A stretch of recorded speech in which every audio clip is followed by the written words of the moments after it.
Welcome to the Nomad Network, your first stop for complete and comprehensive Chicago Bears football coverage. Dive deep into analyses, updates, and all things Bears. Subscribe to our YouTube channel today and never miss a beat. Thank you in advance for your support. We promise to bring you the best because together we're unstoppable. Go Bears!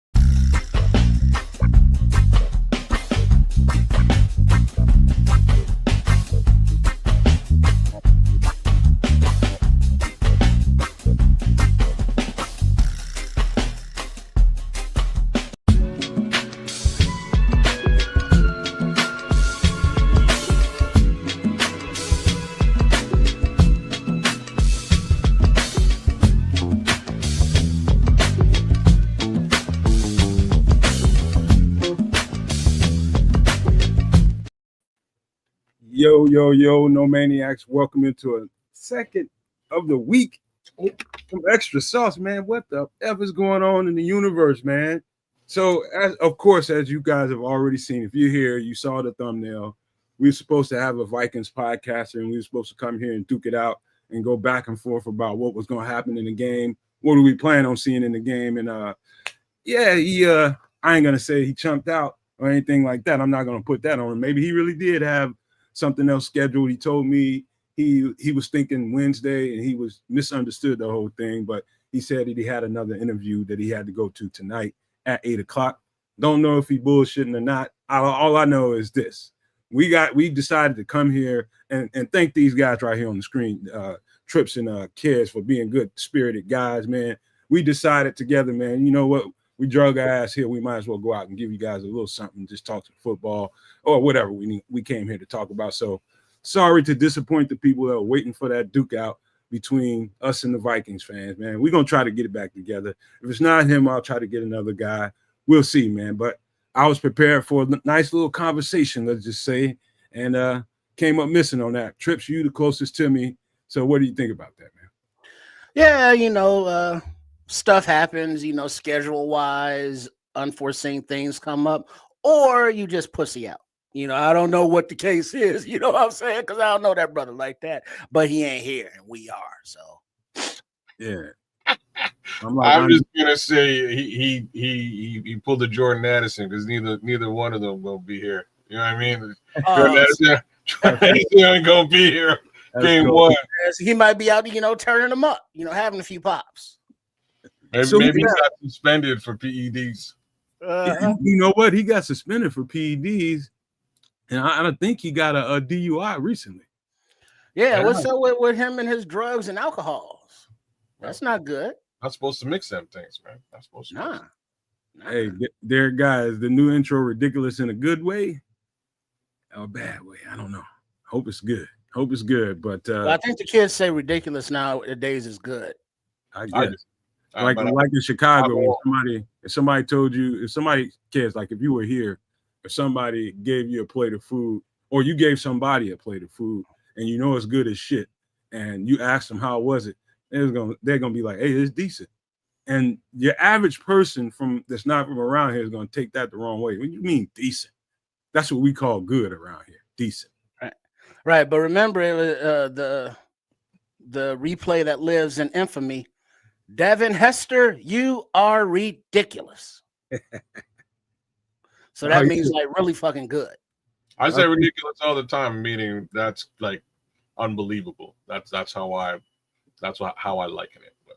Hey, he said it's raw as fuck, fam. That's what I'm talking about, homeboy. I appreciate that like a big dog, man. I thought raw meant bad because you can get like salmonella. But now raw is good. I'm so confused. Raw, let me give it to you with no trivia. Raw been good. Raw been bad in a lot of ways. Pain, bro. What's raw spelled backwards? Ready for war. All right, man. So yeah, let's just get right on into some football convo. It's gonna be kind of me piggybacking on Feed the Bears I did earlier today. So this is the second Nomad Network podcast for the day.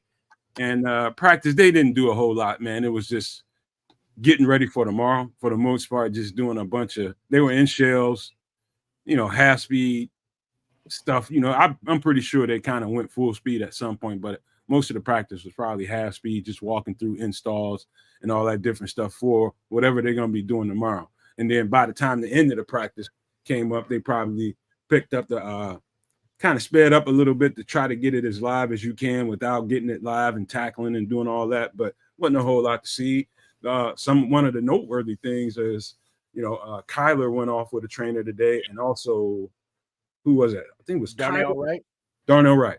Well, so both of those two guys went off with a trainer. I don't want to read too much into it, but a couple of reporters was just like, "Hey, that's something." It's particularly with Darnell, something he said to keep an eye on that. So can't remember what reporter said that, but I just remember that being said. Hey, I don't like injuries, and it's never good when they're walking off with the trainers. But it could be like, buddy out there with the Chargers that just signed that extension, and his ACL, or not ACL, but his patella tendon snapped. And he's done for the season. Slater, the left tackle. Yeah, he got the most. He's the highest paid. I think the highest paid tackle in football right now. I think he got carted off, done for the year. Got 119, 120 million guaranteed. Was it guaranteed? Don, you sure? A large portion. I don't know if all of it, but a large portion of it was. Don, come on the show, man. We'll talk trash about Detroit instead, man. Come on the show, Don. We've been inviting you on the show for like 6 years. The show ain't even been on for this long. You ain't doing shit else, Don Bird. Come on, man. I was sad to hear that, man, because I think I like what Harbaugh does with his teams, man, and I think that guy was a key piece. But what they're gonna do is everybody's favorite tackle in the draft. What is it, a year or so ago? Not this draft, but a year before this. Can't remember his name, but Joe Alt. Everybody wanted Joe Alt. So they had him playing the right side last year. All they're going to do is flip him and probably put this guy that had been playing right tackle for a couple years before that, guy by the name of Pipkins or something like that, just put him back to right tackle. They should be all right, man, if Joe Alt is the guy that they thought he was. Well, but the thing is, I understand that it's a physical game. Injuries happen. But when the word came out that Jordan Addison wasn't going to be playing for the Vikings Monday night against, the Bears, it's like, oh, we got lucky, because Jordan isn't playing. Or if a quarterback is out, oh, we got lucky because this guy isn't playing. It's like, no, fuck that. I'm not interested in getting lucky. Well, not like that. But it's like you don't want to have players injured on any team, or at least I don't. I want everybody 100% healthy, and let's battle everybody as 100% healthy as possible. So thinking that you're getting off easy because you're not facing another team that's full of strength, it's like, well, yeah, technically, I guess that can be true, but I don't look at that as a positive, or it's like, oh yeah, this is gonna be easy victory because this guy's out or this guy's hurt. It's like, nah, let's beat the fucking guys with everybody 100%. Yeah. So I've been watching a little bit of wrestling lately, and there's been quite a bit of reference to Eddie Guerrero, and he's got this thing that he says, and rest in peace, Eddie Guerrero. He says lie, cheat, and steal. So like, I'm kind of with it. You know what I mean? Like, if there's an advantage to be had, I'm with the advantage. If there's no Jordan Addison, I ain't mad at you. It's unfortunate, but I think if that's to our advantage, by hook or by crook, you know what I'm saying? I'm more like Trip. I'm like, I don't want no built-in ass excuses from when I dog you. You know what I mean? I want the best you got. Like, I remember one time I was getting ready to almost got into a fight with a cat, and he was pissy drunk, man, and he was just out there, just cruising for one, bro. He was cruising for one in Atlanta. It was a dude I know, we was cool, but one of them people that you don't want to really be around. And once he done had, like, he used to drink those the full locos or something, whatever that shit is. Or loco, yeah. Yeah. He used to drink them motherfuckers all the time. And once he get a couple of them in him, man, dog, it's time to, like, if he at my house, I'm already showing his ass the door. Just go on, man. Go on to the. And so he did something, man. He touched my head once he got real full. And I jumped up and was getting ready to pound him. And I pointed at him. I said, you know what? I'm going to let you go tonight. I'm going to wait till your ass get good and sober. I'll see you tomorrow. Oh, you tripping. I ain't worried about you talking crazy because you're full of it. I said, don't worry about it. I'll see you tomorrow. I'll wait till you're sober. I want you to feel every lick when I put it on your ass. And so that's what Tripp is saying is it's like you don't want to be the wounded. You don't want to kick somebody while they're down. Right, but I mean, I will. You know what I mean? But I want to enjoy it as well. I'm trying to say. Like, hey, fair fight's a fair fight, and that's cool and all that. But it ain't my fault if you got a busted ankle or you know what I mean. It's not my fault. Like, well, yeah, we gonna take advantage of the situation and all. But I wish that it wasn't a situation to take advantage of. It's unfortunate, but by hook or by crook, it's there. Well, it's like, well, shit, I ain't gonna just leave it on the table. Oh no, man! These Chicago Bears need every advantage they can get, and I'm with it. I appreciate the advantage with respect to rookie quarterback. I think that is a huge differentiator from the Vikings of last season, right? Well, is he really considered a rookie? Well, has he taken any snaps in the NFL? Well, but it's his second year. I know which year it is, but I haven't seen him. But I mean, was it? But in NFL football? But does it count contract wise? Like his rookie year was last year, whether he played or not. This is his second year, even though it's his first year hitting the field. Yeah, you don't get no red shirt. Yeah, and that's fine, right? Like quote unquote, he's not a rookie, but he's never thrown a pass in an NFL football game. Tough titties. So, hey, I'm just saying that is a huge differentiator with respect to quarterbacking in comparison to a Sam Darnold who's been here for a while doing different things, right? Although those things weren't noteworthy up until last season, now they're noteworthy. But everybody thinks Kevin O'Connell's a guy, and I wish I could say he wasn't. I can't say that on this show. I'd be lying. But can he pull a rabbit out of a hat again? Your guess is as good as mine. I think a lot of it in that Minnesota offense depends not only on, the non-red shirt quarterback, but that offensive line that's keep getting patchwork together because of injury. Are they going to be able to protect the young fella and open up holes? And they have Justin Jefferson, but no Addison, and they got don't they still got Hawkinson, TJ, the tight end? So they got some weapons, but I just don't know how they're gonna get them to them. Trips, I'm not so much worried about that. It's the two-headed monster of 33, and I think they just got Jordan Mason in free agency. So I think I think we're particularly set up in a way this year to be able to stamp that out. You know what I mean? We can't have them ripping and running all over the places. Jordan Mason and what's his name? Aaron Jones. That's, Aaron Jones is a bear killer. He's been one since he's gotten into the league, and I think I hate that guy so much. I know it. I know you do. Sorry. Hate that guy. Can't stand him. There you go, man. You got a question from James Hunter. I done answered it. You know what's good, Mr. Hunter, and I owe you something. You're gonna get something real soon, Mr. Hunter. But yeah, we're Superflex coming back, baby. We're working on it behind the scenes. We're getting it primed up and ready to lathered up and ready. Fantasy League will be coming as well, so we'll be talking more about that in the weeks to come for sure. Well, that's right. You know what? James Hunter is that good soul that we owed a piece of merchandise to, and yes, we do. James Hunter is a Superflex champion. Yes, that's who James Hunter is. Yes. Oh, we owe you big time, James, and you got it coming in spades, bro. I'm gonna see that. Yeah, he I'll does. see that. You got it coming. That was a generous, about as generous a gesture as I can recall having since we opened this channel up, man. He won it fair and square, and he did not trip because we wasn't able to deliver the merchandise, which we could not because somebody screwed up our website. Website got torn down, but once we get the website back up, something's coming to you, man. That's why I've been focusing behind the scenes on getting that website up before I transition into full Superflex mode. So we're getting that going, man. It's coming. Trust me, you guys. I'm trying to put the screws to kids, and I'm being light on him right now because he's trying to finish up that website. But we're gonna have to get some content out of his ass, and we're gonna get it one way or the other. We're gonna get him going. Oh yeah. Yeah, back to hating on the Minnesota Vikings.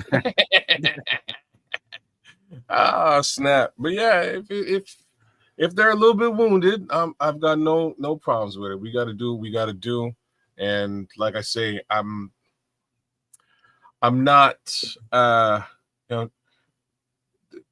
JJ doesn't frighten me with respect to his arm talent or just overall quarterbacking ability.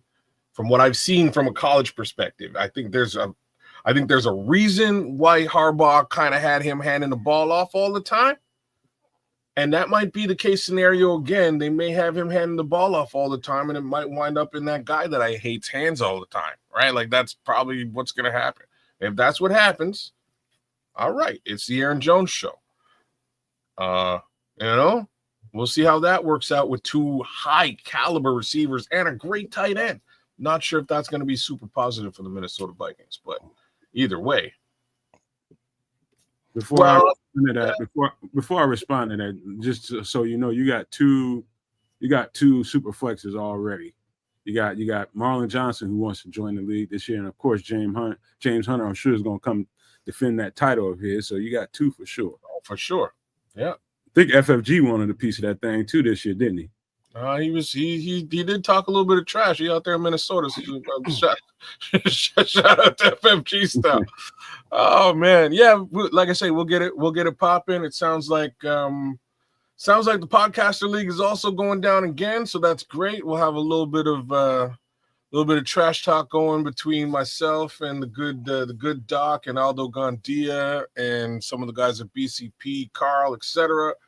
There's a few other heads in there, but yeah, should be a good time, and we'll do full fantasy football chat as we go throughout the season. Date and time flexible, but likely Tuesday at 7 Central. That's how we rock it. Up with some more guests, but I can't tell you how to run your operation.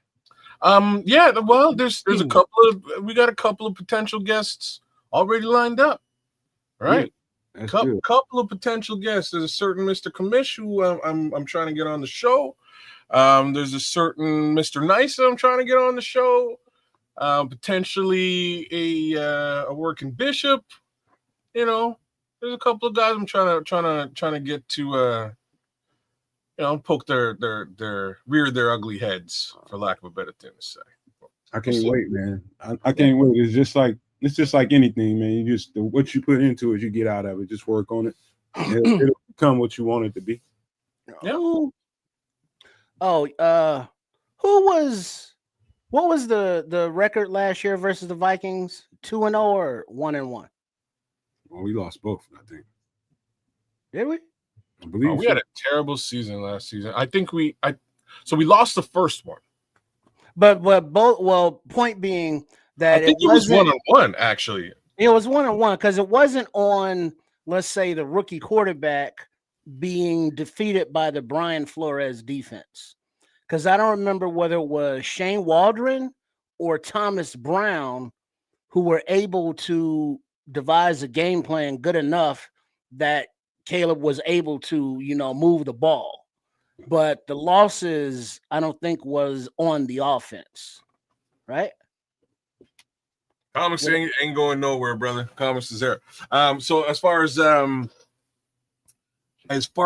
those games went, the first game it was Brian Flores eating us alive. That was how that game started, and if you remember, it was the Karan Amagaji debut. So that's what it was. Yeah, he got completely blown out. He was swimming. He was bunch of sacks. Like the first half of the game was a nightmare for everybody involved. Yeah. He had no reps going into those games, man. We only won one game in the division. That was the game Malik Willis was playing in Green Bay. That's about right. I don't remember any wins from Minnesota. I thought we beat Minnesota. Pretty sure we did. The North win was against Green Bay. Okay. Now the second game, how did the offense? Well, this is how the story goes. Even within the first game, the first half was a nightmare, and I say that I believe that also includes Tevin Jenkins getting hurt throughout that game too. So it was just a bad situation across the board. By third quarter, like midway through the third quarter, Caleb started to heat up.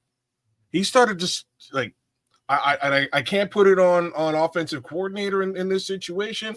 I think Caleb sort of started to understand a little bit what Minnesota was doing, and he started to get hot.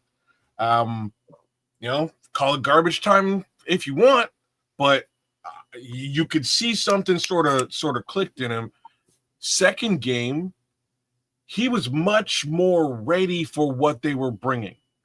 So I thought he had a fantastic game in the second game. I thought the second half of that first game was actually pretty good too. But yeah.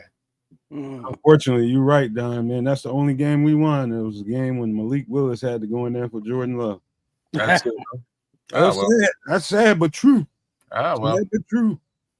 Everybody's taking pride in that Green Bay game. Win's a win, no matter how you look at it. Right.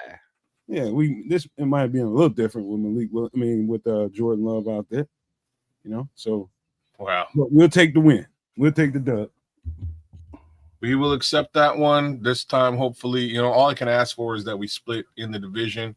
If we can do that, we are. There's a path to contention in some capacity, and that's my hopes. Fingers crossed. Whether that is again 2 losses to one guy in the division versus 2 wins to somebody else, as long as the record's 50-50, I think we're doing very well. Well, we're coming up on that prediction show soon. Well, just keeping it to the Vikings, I think that the Bears offense can move the ball as long as they can neutralize that Vikings pass rush, because they got a couple of nice defensive ends that get after the quarterback. One was a free agent, then I believe another one was a draft pick of theirs. I don't remember their names offhand. What?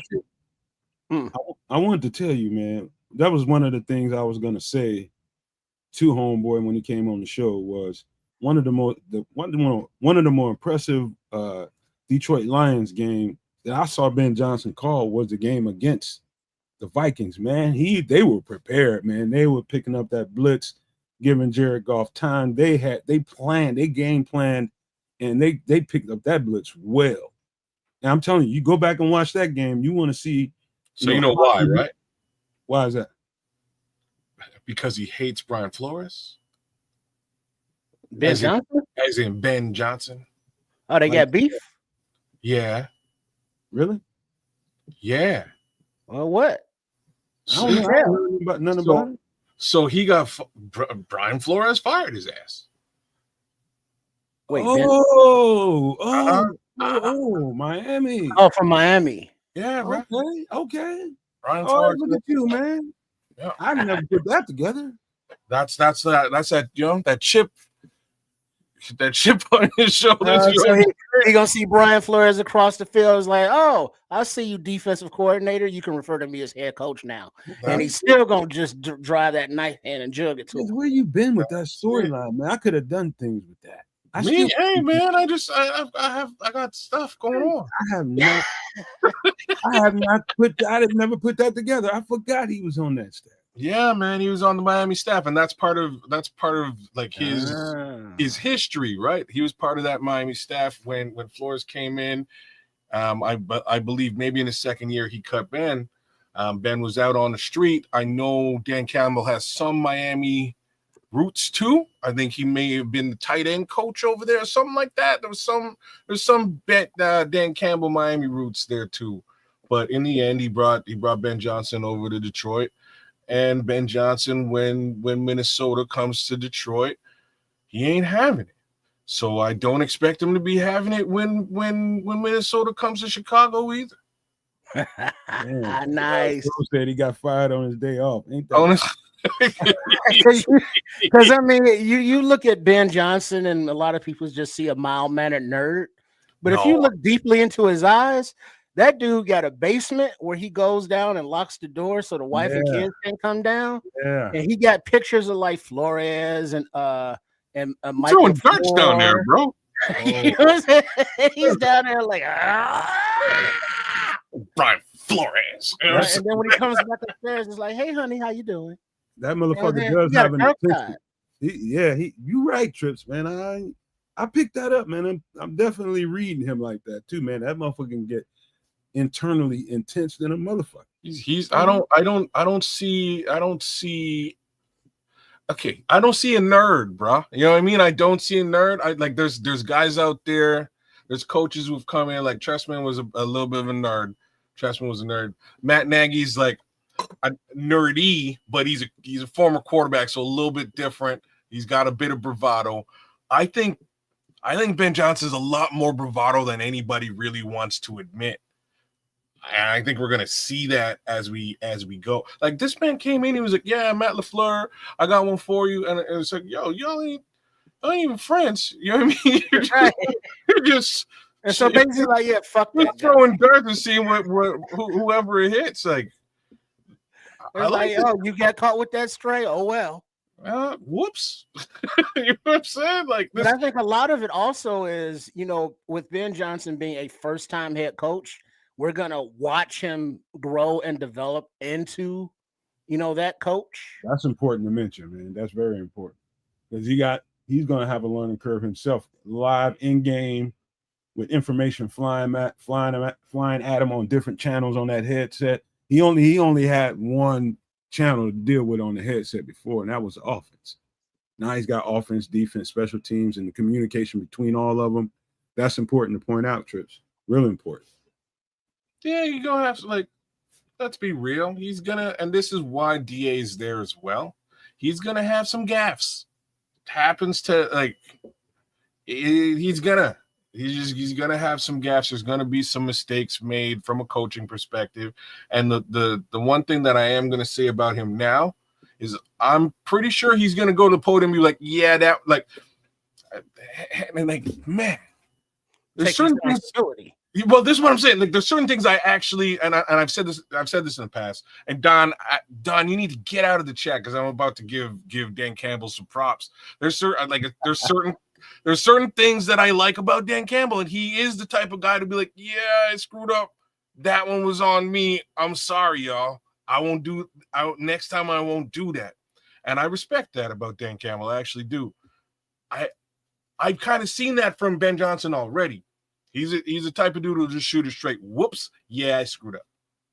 That one was me. I'm sorry, guys. If Matt Eberflus did that even one time, right, he might not have lost that locker room. You know what, Trips? You know what he gives off to me?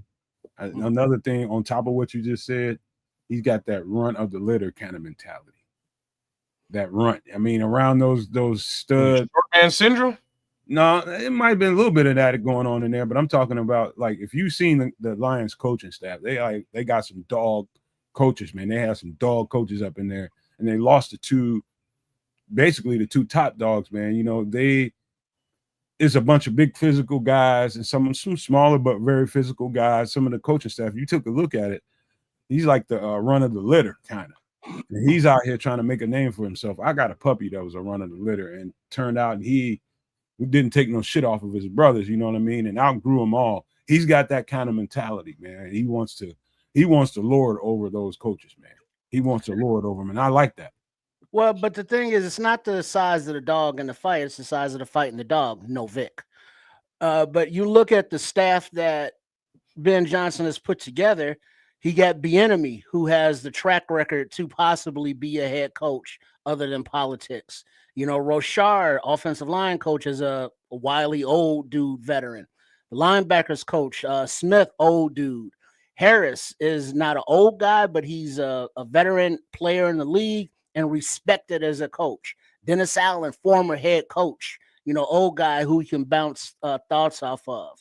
And so it seems as though Ben Johnson has the young guys like the Declan Doyles and the JT Barretts coming up, but he has that maturity and experience to lean on, so he can go into the headset and it's like, hey, Dennis Allen, blah blah blah, or this situation, blah blah blah, because he doesn't strike me as a guy that is too smart to take suggestions from people he respects.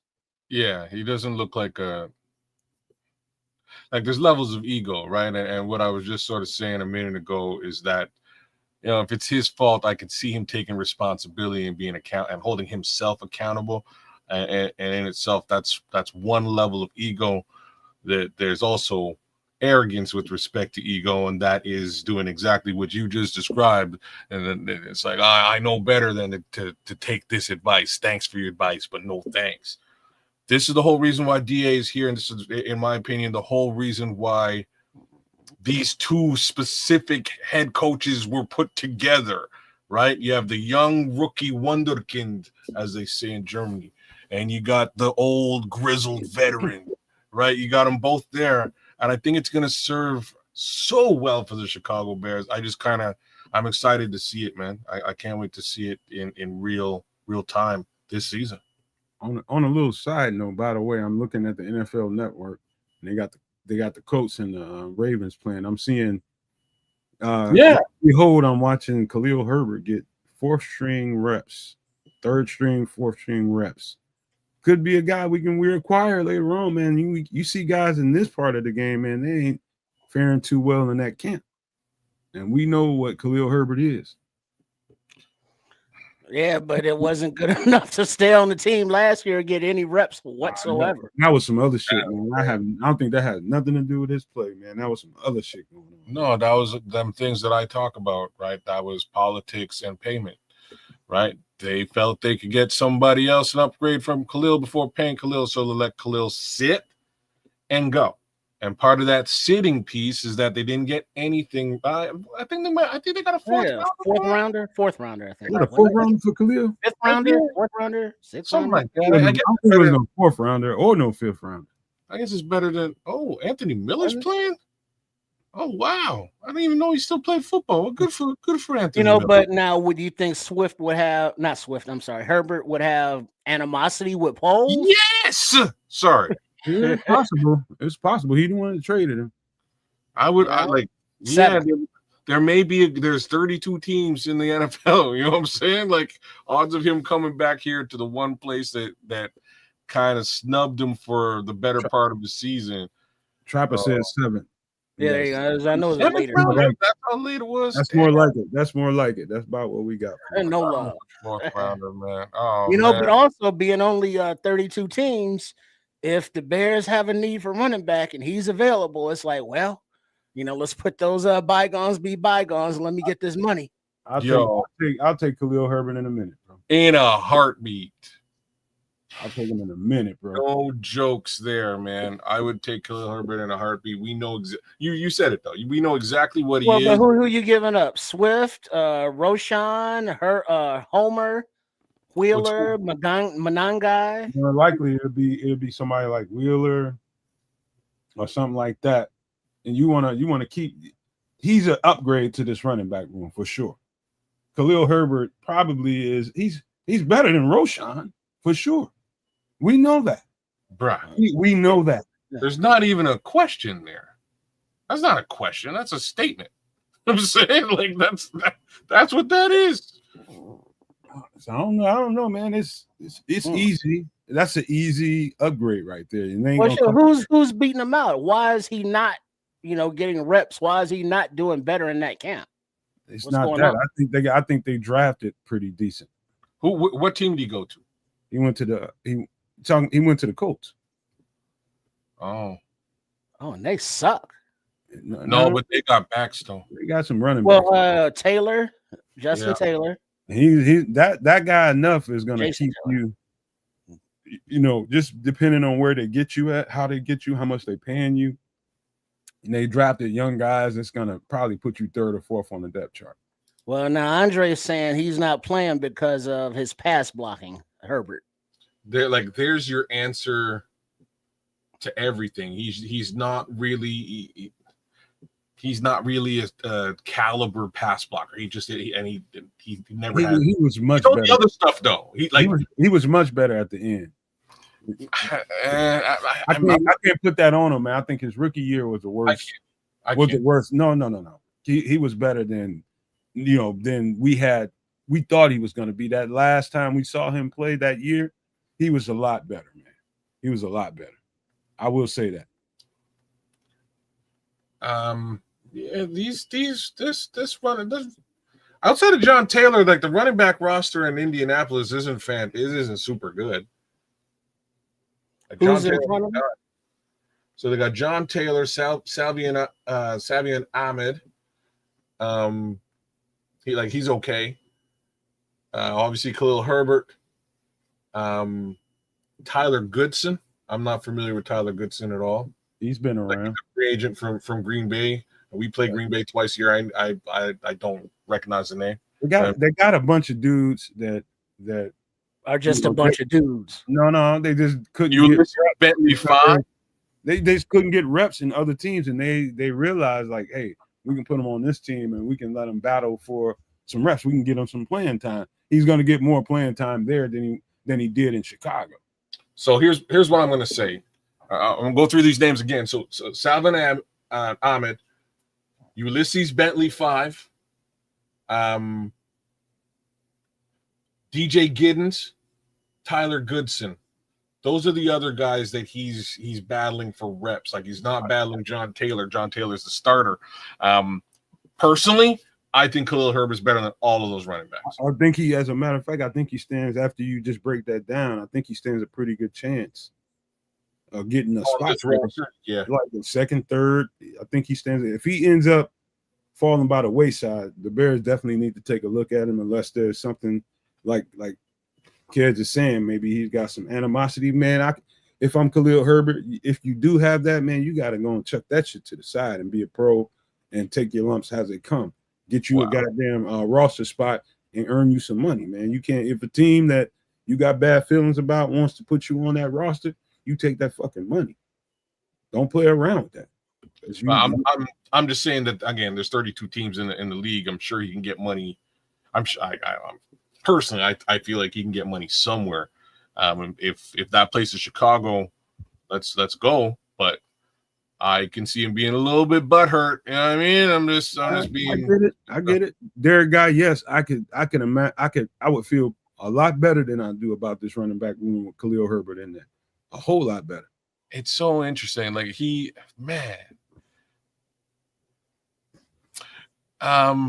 just in my opinion, he's just a better vision, better in between the tackles runner than DeAndre Swift, although they have a very similar skill set. I'm going to give DeAndre Swift a little bit more love on pass pro than Khalil, and then you got to look at Roshan, and Roshan has a lot more in pass pro and a lot less in those other arenas. You know what? As much shit as we talk about how good or bad these running backs were, and we've already come to the conclusion that we've had some shitty offensive lines for 3 years, at least since Poles has been here. And, you attribute whatever, and I'd say Khalil Herbert more than most running backs that we've had. Him and, David Montgomery made the best of those shitty offensive lines. O-line didn't mean, and this is really where my little RB evaluations stem from. David Montgomery didn't have a good offensive line.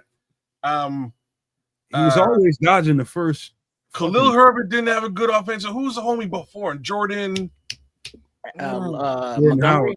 Jordan Howard did not have a good offensive line. Like these guys were running backs and they were running regardless and doing quite well at it too.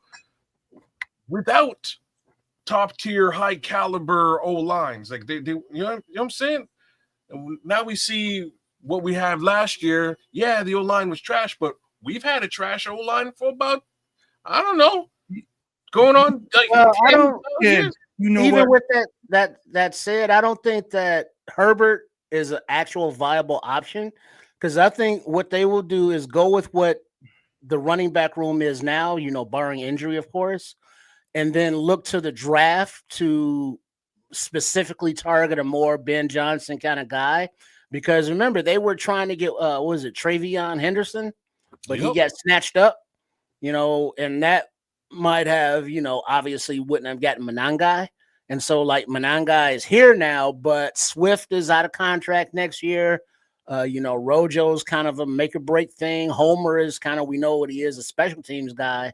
So the running back room is going to be addressed, but I think it won't be until the draft where Ben Johnson and Ryan Poles get together to identify, a deeper crop of what he wants in the running back room. You know what, kids? You know what Khalil Herbert, David Montgomery must be saying privately while they watched all the Bears offseason moves this year? Ain't this a bitch? Finally, you motherfuckers spend some money and put some capital into getting this offensive line together. You're going to wait till I leave to do 3 it? years later. Ain't this a bitch? That's what I would be feeling. And I know Khalil Herbert seeing this shit. It's not like he ain't. I mean, everybody in the NFL knows what the other teams are doing, man. You got to. You know what I'm saying? It's just bogus, man. Like those lines are absolutely bogus, man. If anybody, but I mean that's the same thing we could say for the start of Justin Fields' career. Just because of the situation that he came into, it was not built around him or his skill set. And for the next several years, it was kind of like, yeah, you're here, but we're trying to fix the team other ways, and you're just kind of caught up in the shuffle. And so, every player during those eras that we've sucked, it wasn't fair to none of those players, because the front office, the management are doing, a switch over, a flux. So, well, you're going to be a placeholder while we rebuild, and then we're going to trade you and get real talent in. I mean, that seems to kind of be what happened. That's a real good way to wrap it up into a ball. I'll tell you that, man. But I don't know. Like I say, those O-lines have been a problem, and I have to throw it. I have to throw it up for Khalil, because even though they were a problem, he was getting yardage.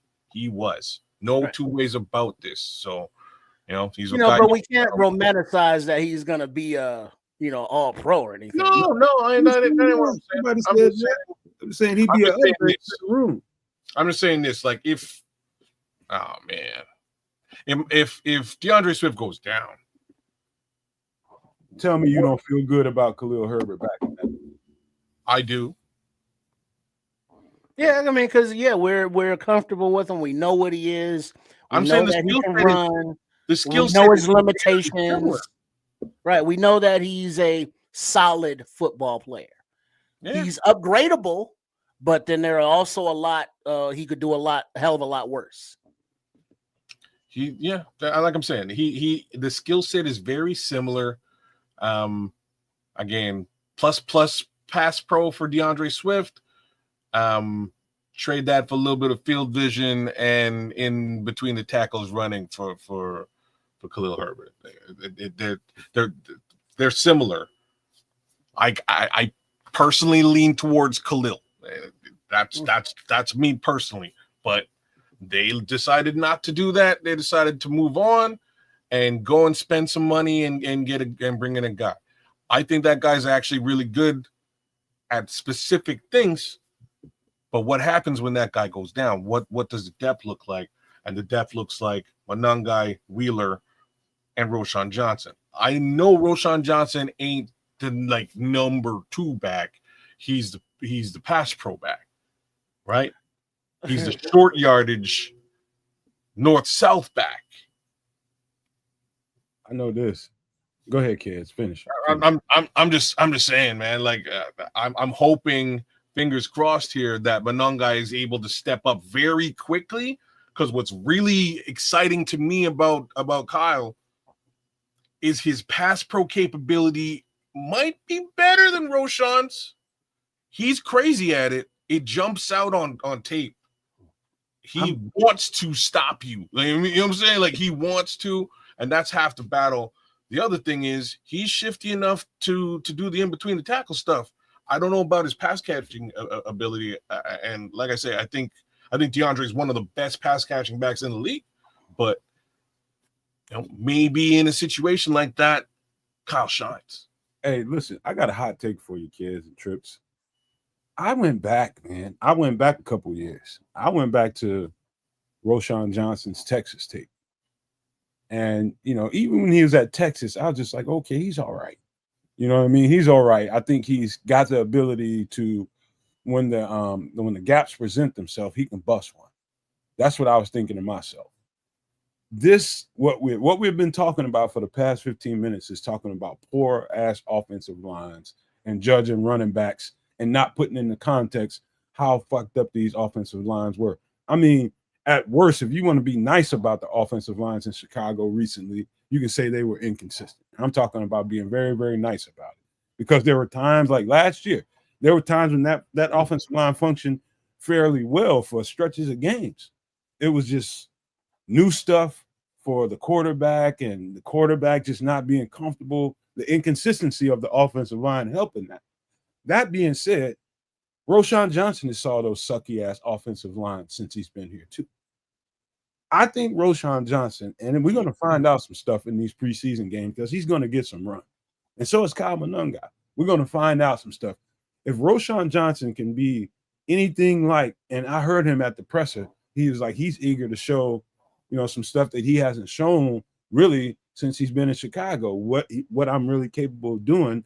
These offensive lines, you can only do so much. He's not a shifty guy. He's not DeAndre Swift. He's not that kind of player. He's the kind of guy that if you present that hole, if that gap is there, he can stay on that track. Boom, he can hit that thing. If he can get to the second level, it's going to be hard to bring Roschon Johnson down. I think if we are true to form and this offensive line is improved the way we feel like it is, Roschon Johnson might be a guy that, pay close attention to this.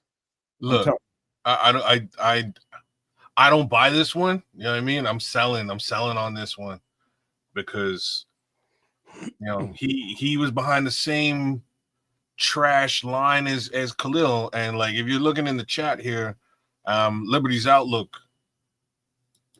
right? When Montgomery got hurt, Herbert had multiple 100-yard games, over 600 total yards. Yeah. I'm yet to see anything remotely close to that with Roschon Johnson. When he gets to the second level, you said, he doesn't frequently get to the second level at all. And these are my problems with Roschon. Now he's a tackle breaker now. He's a tackle breaker. Not like David Montgomery. That's a different level. There's a tackle breaker for you. You know what I'm saying? Like I don't see it. Here's what I do see though. And like fantasy football folks, pay attention. I see Roschon Johnson potentially vulturing a bunch of touchdowns this season in the Jamal Williams mold. That's what I see. I see 1 to 3 yard gain case scenario straight north and south into the end zone. That's my prediction for Roschon Johnson. That's what he's good at. He's good at putting his head down and running through your face.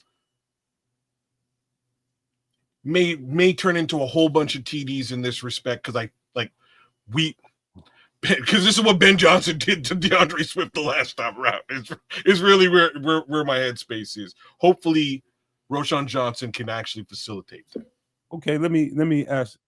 Okay, so Roschon Johnson versus Khalil Herbert. Who do you think is the more quality second string back? Depends. I think both of them are. Well, the different skill sets. Yeah. They're different. They're not an apples to apples comparison. Whereas Roschon is like, isn't he like 230, 240 or something? So he can bring that more of a bruising 3 yards in a cloud of dust. Whereas, Khalil Herbert is more of the elusive, I can, squeak through, slip through and try to, outrun you kind of guy. So they're different. Put Roschon Johnson in space, I don't know what happens. Put Khalil Herbert in space, he's taking the ball to the house. The question is, again, what are you looking for? Are you looking for a pass pro north-south back? Kids, before you finish that, let me ask you a question. How many times have you seen Roschon Johnson in space? Like, never. No. This is a fantastic point. If the team does not scheme him into space, they probably know something we don't know. What I'm saying? I'm not going to imagine him in space now. He's been on the team for a couple of seasons. If they really thought he was a guy in space, they would put him in space. They would utilize him once or twice on a screenplay and see what kind of yak he gets. I've seen them try to do this a couple of times. It didn't bode extremely well.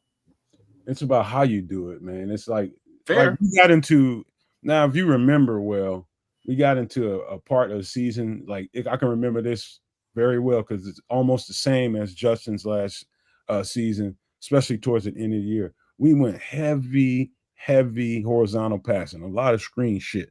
And that's a sure enough sign that the offense is discombobulated. When that's like your default button. You start running screen games. You can run those all the time. You know what I mean? When you're struggling, when your quarterback is struggling, or you're missing a piece or two on the offensive line, or whatever it is, Get the ball out fast, go horizontal. Yeah, that's all you can. That's one foolproof way you're gonna probably lose a lot of yardage, which we did. We got so predictable that way, and so why would you put like they're already expecting screen passes for Roschon Johnson? Well, the thing is, this offense has to be able to say, hey, this screenplay we're about to run, we're going to run it. Good luck stopping us. But the thing is, they can do that with every back that will be on the roster. There's that versatility that I think they want to have because they want to be able to run any play out of any formation with any personnel kind of thing. And so it's like, yeah, that screen's coming. Is it coming left? Is it coming right? Is it coming now? Is it coming to the running back? Is it going to the tight end? We don't know, but they know that a screen is coming to whereas this Bears offense for the last few years was just so goddamn predictable. It's like bubble screen left, bubble screen right. And it's like now they're going to take turns seeing who's going to get the pick six to whereas Ben Johnson is more creative and more situationally aware of how to capitalize on his play calls. And I think that'll be the difference, especially with the running backs in space. And then we'll be able to actually get a good gauge on what they can do because they will be actually in space. I felt so bad for DJ Trips because it was screen left, screen right. A lot of it was him. You know what I mean? I felt bad for him. He was just, I can look at his body language. He was just like, man, they see exactly what's coming, man. All I could do was protect myself. Bro, there was a couple of games where we were like, there's so many screens. There were like 13 screens. It was ridiculous. But like back to the original conversation we're having is really Roschon and the running back room. And when it came down to them screens, at some point they stopped and they're like, yeah, Roschon ain't the guy. And what I'm talking about was when I think it was when Khalil was hurt. I think David Montgomery was hurt, and then Khalil got hurt too. And Roschon became the guy for a game or two. And they decided to bring out Travis Homer as that screen pass catching back. And like that kind of just sort of shows you what they think about him in space as well as potentially out on the wings. So, you know what I mean? Like, if you're moving towards Homer in that case, and they don't let Homer touch the ball for the most part at all. You know what I mean? Like, they even at one point went to the fullback, and I'm blanking out on Kramer. No, the other one before Kramer. Oh, blasting game. Yeah, they went to him out in space as well. So, like I'm saying, I haven't seen them exhibit that. Maybe he's got a hidden skill set we don't know about. Just being, a Libra, I'm a weigh both sides of this, but I don't think he has that in his repertoire per se. And I definitely know that Khalil has that in spades. Hey kid, you buying this? Chopper Keeper says DJ has more screen passes thrown at him than anyone in the NFL the past 3 seasons. You could probably line that up for a couple more seasons too. I'm just saying, like, I'm sure he got a bunch of them in Carolina as well. Like, he might be the screen pass god. Right.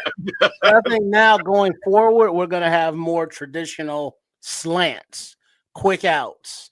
Your typical offensive plays that we never saw, quick hitters that we always wondered. Well, we know that the offensive line sucks. Why aren't we designing plays to get the ball out faster? And instead of having everybody run down the field 35, 40 yards, because that's not going to work. I think this will work with this offense, this iteration of it, because of not only the different pieces, but what we haven't mentioned about the running backs is the play action that Ben Johnson likes to utilize more often than not. So that means that the run game has to be working between the tackles. And so that means that Swift isn't going to have always the option to bounce it outside, so it's not going to be well, we know that's what he likes. That's what he's good at. Get comfortable being uncomfortable and run your ass between them tackles, because now we have to be able to run to make the play action work. And so that's just part of it. So, and here's the, again, devil's advocacy for DeAndre Swift. Again, I've been negative enough, and I'm just hoping that maybe it was just a mental thing where he was like, this line's so bad. You know what I mean? I'm not even gonna try to get up in between them tackles because I know these guys can't really hold it down for me. They're not gonna create the hole I need to get to where I need to get to. Let me bounce it out and get two. And you get chased down and instead, right? So you know what I mean? That's even kind of worse how it on felt. all 22 kids. It's even worse. It's even worse when you look at it on all 22. Yeah, like you'll send, if you looked at the all 22 I saw, you'll probably send them a apologize card. Okay, flowers or something. You would, man, if you saw the shit I saw. I get it. And that's why I had to sort of, I had to backtrack just a little bit. Like if he knows it's that bad, that just like with Caleb knowing that Braxton gonna get bull rushed, it creates a bit of a mental thing, and you're just not gonna look. I'm gonna get crushed if I go in between them tackles. Like that's what's gonna happen. There's no hole in there. Kids, just imagine where we got him from and what it was. We got him from Philly. Yeah, and he saw the best lines in the league. Dominant offensive line looks like. The man ain't no dummy. He knows what good football players look like. He knows what a good offensive line looks like. He got here, and that was a completely different. And he got judged for it. He got judged for the offensive line's performance was, kind of tied into him and his performance. And it's just like, your average football fan doesn't understand how that shit works, really. All they see is the results.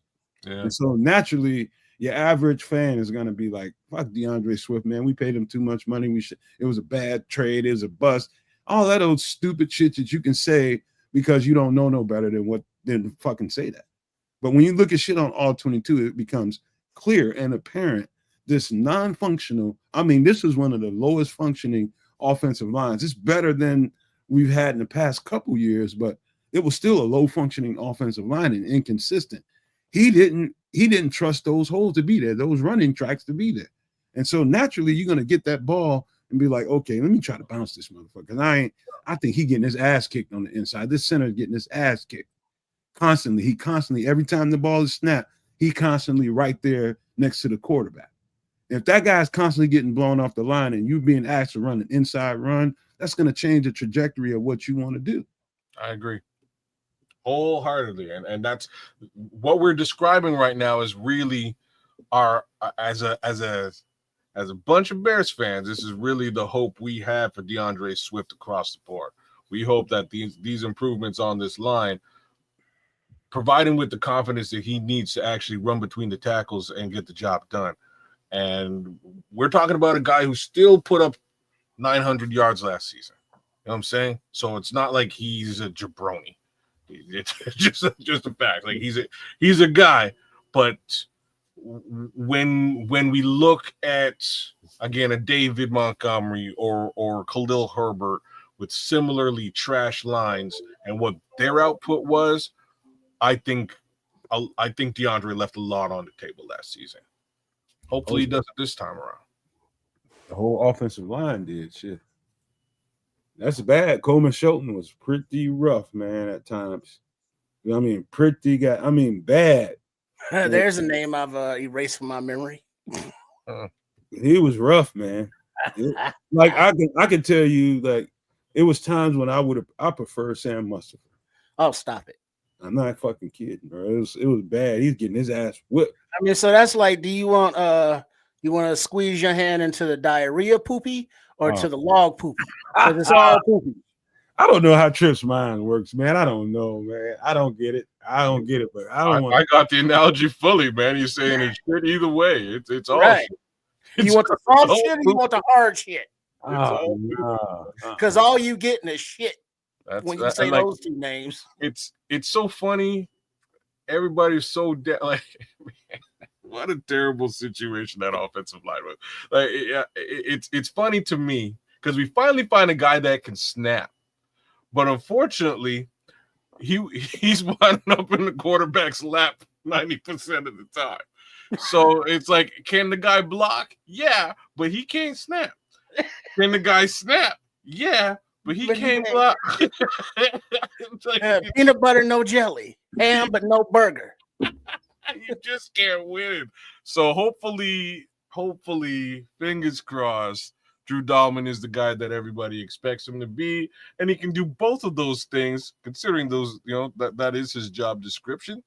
And if he can hold it down as a blocker as well as I hate to interrupt you, but Scrolls is somewhere in the bathroom by himself in the dark with some kind of lubricant because Ashton is about to play right now. Oh, snap. Oh, wait a minute. Yeah, they my lubricant too. That's all right now. All right, settle down. He is on one right now. One of those big suction kisses, like your boy, showing all the pink inners of his lips. It's all wet and suctiony. Wow, how did we get to Christian Wilkins? I thought we were talking about Ashton Genty, the excitement. Scrolls is that's his man crush right there, right? Oh, look at Geno Smith out there running around. Trap out here watching it. This turned out to be pretty cool. We watching some live football. Get to see some of the ops out there, and some of the guys we didn't get. Well, we show up against the Raiders early too, right? I think they're in our first 4 games. I think you might be right. Ashton Genty just got his first carry, about 4 yards, 3-4 yards. Cherry has been popped. Yeah, I see it. I definitely see it. He's gonna have some nice runs, man. Keep him healthy. Knock on wood. Yeah, that's the thing with everybody. I want to see the Raiders Myers play already, bro. Oh, bro, look at this kid. I'm so mad. The kid got all quiet and drooly. Sorry, I had to turn it on. I had to turn this as soon as you said it. I was like, snap. I wasn't watching any of these games because, Khalil Herbert's out there getting down for his grits and gravy. He's playing in Indy right now. Yeah. Oh, snap! Did you see they quarterback get lit up earlier? Who? Richardson, Anthony Richardson. Oh yeah, he didn't slide the protection, man. That's on him. Yeah, he never even looked to the right. Dude just came free.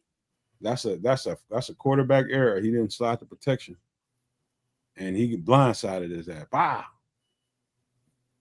Man, what you looking at, kids? You looking at any football? Yeah, I just loaded up the Raiders game because old ass Pete Carroll. I want to see what they got. Oh man, yeah. All right. Pete Carroll probably outrun your ass, Trip. What you talking about? Well, maybe so, but I know I can still outrun Neon Dion. So shit. Oh, that's cold blooded. That's fucked up, bro. Hey, hooker crook, motherfuckers. Shit. Oh man. I could be prime time in a foot race. Come on. I'm putting that on. I'm printing that out. Shit. Hey, you know what? You know what, Andre? He could have really laid into him, man. David Ojabo kind of laid off of him. He could have really laid into him, man. It was just, you could tell by the way he hit him. He was thinking about, the rules and the penalties and shit like that. He didn't open up on him like he could have, like old boy did. Justin got just obliterated. He took Justin's helmet clean. Oh, that whole helmet just went rolling down the field, bro. But damn, yeah, that was a hit and a half. I'll never forget that. Damn. Is that right there? I'm in Warren. That was my draft crush. He's in Seattle. Who watching that game? Anybody? You watching that game? Yeah, that's the one with Seattle's playing the Raiders. Okay, let me see if I can get it. It's on NFL Network, I believe. Why am I getting other games, man. It could be zones, not time zones, but We're in the same time zone, bro. not time zone, but Area viewership zone thing. So I don't want to, because like if you're closer to the market at Indy, you're gonna get that game. Whereas I guess here we're getting like a different one. I don't know how they're doing it, or it's different not different networks, but different channels, like NFL Network and then NFL Network Plus kind of thing. I got the upcoming with the Commanders and Patriots. Let me see what else I got here. Wait, that's not tonight though, is it? Oh, that probably ain't. No, it's probably tomorrow. Yeah, that's tomorrow. Let me see. I'm still okay. I got the Raiders and Seahawks. Let me see. Yeah, there you go. Let me see. And we got it's still showing Indy and Baltimore, man. I'll probably tell it's over because it's in the fourth quarter by now, ain't it? Yeah, it is. It's trash now. They're just running the rock. Yeah, so you'll probably switch over to this one. You already seeing it though.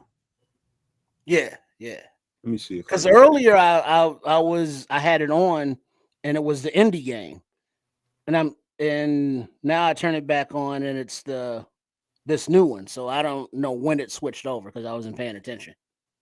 Yo, Khalil Herbert had a good game though. What do you end up with?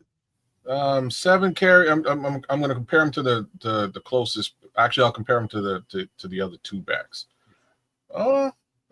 Actually, all these backs did kind of decent. So Khalil did 29 yards on 7 carries and a touchdown. Nobody else got a touchdown though. Ulysses Bentley 7 carries for 35 yards, a little bit more than him, but no touchdown.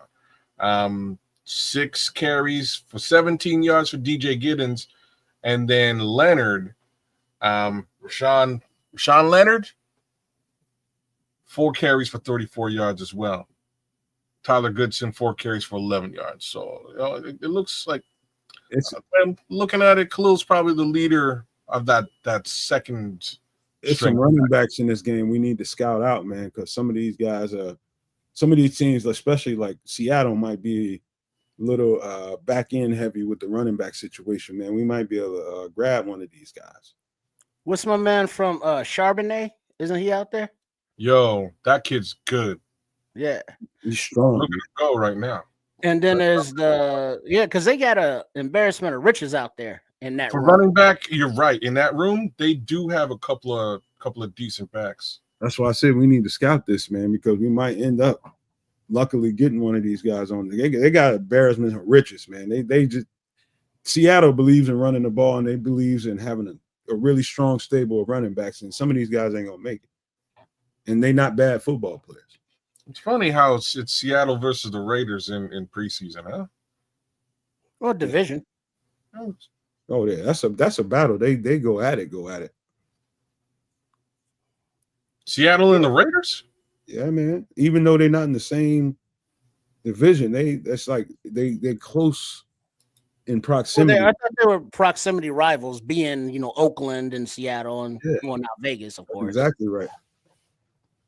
That's exactly not right. Division, but proximity. There you go. I just thought Pete Carroll right away was like he probably just set this up so he could get a little early revenge. You know what I mean? But. I don't know who this 36 is, but he's looking good. Holani. Oh, that's the Polynesian kid. What is he from? New Mexico? I can't remember where he's from. Offensive line or defensive line? He's the running back from from Seattle. I remember watching him. I just can't remember what team.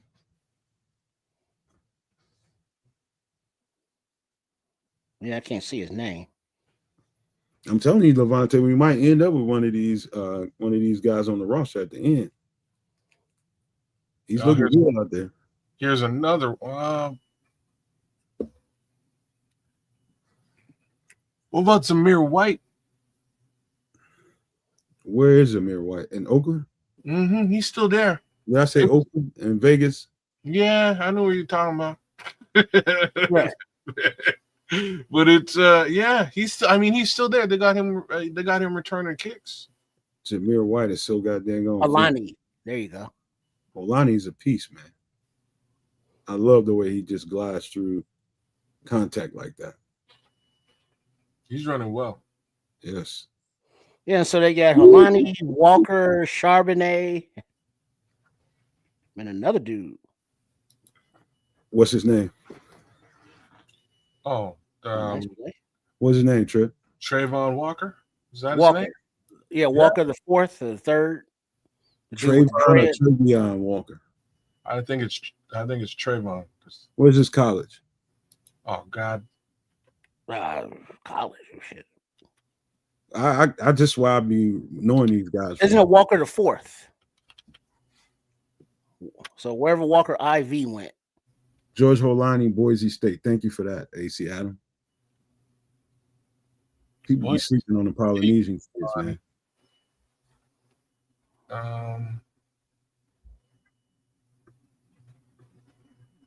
So we're talking about Seattle Seahawks. Seattle. Anybody watching the show that's listening and wants to come and join the chat, all you got to do is hit the subscribe button. It's totally free. It costs you nothing. And you can come in here and chat. We just talking football in here. Come on in. Hit the subscribe button. We see King is saying he thinks the running back room is being so short and that they're going to surprise some people. He might be right. Just King, you late to the show. We just spent a good amount of time talking about that. And, attributing how well the offensive line was to how well these running backs perform. People talking about Roshan, we're talking about that a lot, and how he's going to be effective in the system with this new offensive line. We might see a different kind of Roshan. So to that point, King, yeah, we were just having that conversation deeply just a few minutes ago, bro. Yo, one of these running backs gonna fall out. That's what I'm trying to say, kid. Seattle. So okay, it's Kenneth Walker, not Trey. Kenneth Walker. He's a starter. Yeah, he's going to be the two. And so is he though? Because your boy's over there, dog. You realize they drafted your boy. Who is it again? You're talking about Damian Martinez. You know who I'm talking about. Yeah, man. You know who I'm talking about. Fuck around and let Damian Martinez end up on the practice squad and see what happens. Poached. See what happens. Fuck around and let him get on that practice squad. Hey, does anybody know the rules? Like, let's say Damian Martinez gets put on the practice squad. What's the order in which teams can sign him? Is it like the draft order, or is there a practice squad signing order? That's a good question for a ChatGPT, homeboy. I don't know the answer to that. Well, that's what the Nomaniacs are for, because the Nomaniacs are better than ChatGPT, because Nomaniacs are some real motherfuckers. It's waiver priority. My understanding is that it's the reverse of the draft order. So if 32 goes first? 32 goes first. That's my understanding. Unless you've done something sneaky and made some sort of trades. But yeah, that's my understanding. That wouldn't be a shocker, Andre. So Andre says, I wouldn't be shocked if Rojo gets 10 to 15 rushing TDs. If they use him in any way similar to how they were using him last year, if he gets those, red zone touches, then yeah, he could end up with 10, 12, 15 touchdowns. If they use Cal Monunga, which I don't know, maybe they're thinking about doing it, but I think all that goal line stuff will put an ass whooping on that cat. I don't see. Okay, so Ian Wheeler goal line, thumbs up. Hankins goal line, thumbs up. Roshan Johnson goal line, thumbs up. There you go. I think those are your three guys who might be able to go. There you go. Levante hooked you up. Yes. See, like I say, better than ChatGPT, damn it. Yeah, we got Levante Rodgers, damn it. He said you go by the order of the teams and their records last year. Yeah. And so the best records go first. In ascending order. Yeah. We got some Levante Rodgers news coming up soon, but we're gonna hold that down for now. In descending order. No, Levante? So worst team first. Ascending order. No, they don't. The Super Bowl champion does not get waiver priority over the rest of the team. Like it goes the other way. So descending order. It goes the same as the draft. Would be descending order would be exactly what you're talking about. The top goes first and it descends. Right. So if it ascends, it gets higher. So it starts with 1, 2, 3, 4, 5, ascending, going up. As in the draft order. Right. Okay. So it's not the best team gets the first selection. So it's still worst to best. Ascending means going up. Right. Yes. Descending means going down. Yes. So Aiden O'Connell. You know why is it that just some guys that you look at in the league and just chuckle to yourself and it's like what are we doing? Hey, the Eagles and the Bengals going at it. Ooh, boy, they was ready for Ash and Genty right there. It's like fuck you, dog. You ain't getting shit. Well, I mean, but when you get that quarterback in the game, you gonna gear up for the run. You put 10 men in the box. You damn straight. Exactly. I mean, because it's like the defense sees O'Connell coming again. It's like, all right, it's time to stop the run, y'all. Let's go. Yeah, I'm a little bit behind y'all, I guess, but I'm seeing what you're seeing now. You always in front of everybody, man. Usually, yeah. Yeah, Levante said from one win to the best record. So where the Bears pick number 10. So if we got 10 and number 10 in the I guess it's waiver wire if they're signing up for practice squad. Yeah. Sorry, so 10 teams ahead of us that would or would not need a running back. Well, so you can also go and throw capital and make a trade in that case if you're worried about that. Oh, so before they get to the practice squad, we'll throw you a late rounder and before they get selected by waiver priority, you could throw a late rounder. Okay. Hey. So they're tradable until that point. Yeah, everybody's tradable. Hey, kids, Don Bird just hit you like today. He said Genty won't be the back that people think he is. You know this Don Bird because he can't spell worth shit. This is the real Don Bird.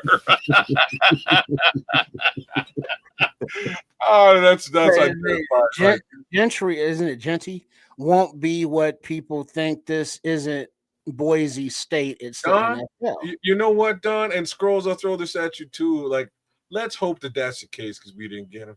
You know what I'm saying? Like, I gotta kind of hate just a little bit. He didn't wind up in Chicago. Right. I was super happy. I definitely wanted him to show up in blue and orange. He did not. He's in silver and black, and hopefully, kids, you missed it, man. You missed it. I tried to trigger your rap skills, man. Go to sound like Tadal. Biggie Small, the illest, and how Frank raise your eyebrow. Oh, sorry. Come on, man. Sorry. Come on, man. You can't be no head and be talking all that hip hop shit. You don't know that. That was a horrible. You can call me out on Biggie Smalls, but like I've told you before, them two guys and me,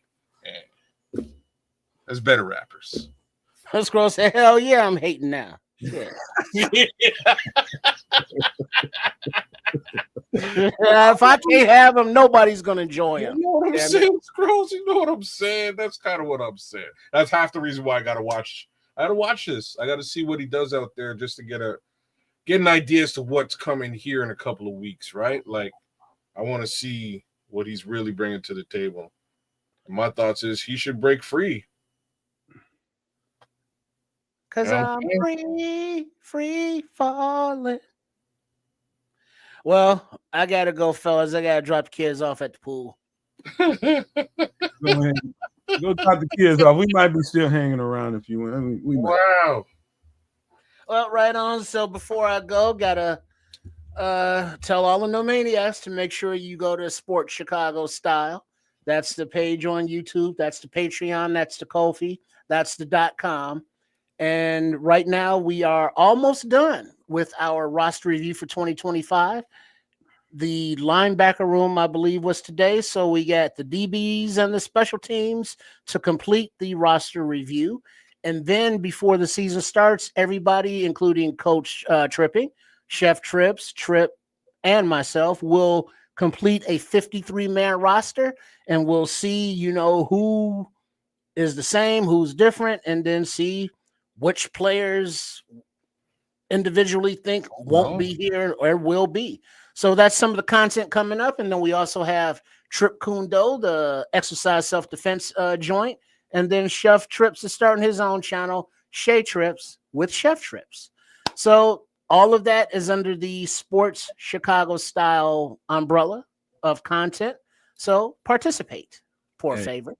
And if you don't do that for Chef Trips, Chef Kundo, and all the other trips that exist in the universe, do it for Henrietta over here at your bottom line. Want to see the video of Trips frolicking around with her with Diddy's baby oil? Then this is the reason to sign up. That's not baby oil glazing all on your face. What is that, Trip? And why is she smiling like that? Damn. Wow. Yeah, this show took a left turn. But y'all do your thing, and it's like we was here to talk shit with for some Vikings, but that ship has sailed, so to speak. But yeah, check y'all next week on Extra Sauce Wednesday night on the Nomad Network, and don't forget, baby kids, that little cute fatty, kids Canuck. Make sure y'all show us some love. Hold on, Trips. Cloud Chasers Radio wants to know what that graphic is. That is Triple R, Chef Trips, and Coach Tribbin's concubine. They are in his compound right now. That's why he's trying to rush off the show right now. They're in the basement. And they got to pay like they weigh. And Trips still got a water bed. And it's reinforced. It's all good. It's reinforced. Tell the kids I say hi, man. Right on. All right, so hey y'all, every one of you, much love and bear down. All right, man. Holla, dude. Snap. Too funny. Man, that dude is a trip, man. Hey, he's a joker. Man. Well, really, serious talk though, kids. That fucking Seattle running back room is one to watch. So Charbonnet would be the guy they would let go, and the only reason I'm saying this it's one or two things. Like maybe you hold on to Charbonnet and you stash Damian Martinez on the waiver wire on the practice squad, and yeah, he might wind up getting snagged, but Charbonnet's in his third year, and the conversation about extending him has to be had, right? So that's part of the conversation as to whether they might, move on from Charbonnet. I think, you know what? What is Charbonnet? This is third year, bro. That's what I'm talking about. So they've got a second year back who they drafted, I believe, 2 years ago. He's in his second year. Kenneth Walker, he's the lead back. He stepped over top of Charbonnet, who's been playing really well all 3 seasons. Regardless, he's a great running back. I like Charbonnet. Kids, the only way we touch this guy is going to be in a trade. We're going to have to give up some capital. Probably. I think that's why he's on the roster right now. I'll just be frank about that. I think that's why he's on the Seattle roster right now. They're probably hoping somebody pulls a trigger and throws a little something for him. Oh, you think they'll let Walker go before Charbonnet? No. How you saying that? Because of the injury history. That guy ain't been the most healthy guy. He's there. They play him like a lead back. Is why he's explosive. I think they'd be smart. But they in a tight spot, but they got a plethora of backs. But they just drafted Damian Martinez as well, right? So they've got a backup back, worst come to worst, besides Charbonnet, who's going into who's in his year number 3. And that conversation about extending a guy has to happen sooner or later, or they don't get nothing for him. Like same conversation we were having about Braxton yesterday, right? There's no way one of these. Now we talking about Kenneth Walker, we're talking about Charbonnet, we're talking about Holani, we're talking about Damian Martinez. One of these motherfuckers are going to end up on the practice squad, and it's likely going to be Holani. Anybody else outside of Holani, you're going to have to trade for, whether it's Damian Martinez, whether it's Kenneth Walker or whether it's Zach Charbonnet. Yeah. Holani will be the guy that we can easily grab up. But any of those other guys, you're gonna have to definitely move some draft capital to get him. It won't be Kenneth Walker. He was if I'm correct, well, he was a top running back selection last season, right? Or in the previous draft. Charbonnet is definitely questionable. He's at that level where he's done enough in the NFL. You put him on the practice squad, he's gone immediately. Same token, they may not want to pay him considering they've drafted twice over in that position behind him. So it's an interesting situation. I know oh my God, it made my stomach hurt to watch Damian Martinez get passed over by the Chicago Bears multiple times. Wow. A lot of things made my stomach hurt in this year's particular draft, but I don't work for their scouting department. You know what I mean? That's all I can say. Yeah. I mean, that's the best thing to say is just, you know what I'm saying? I mean, I have to defer and believe they know way better than I do. But from what I saw, there were many selections, again, with the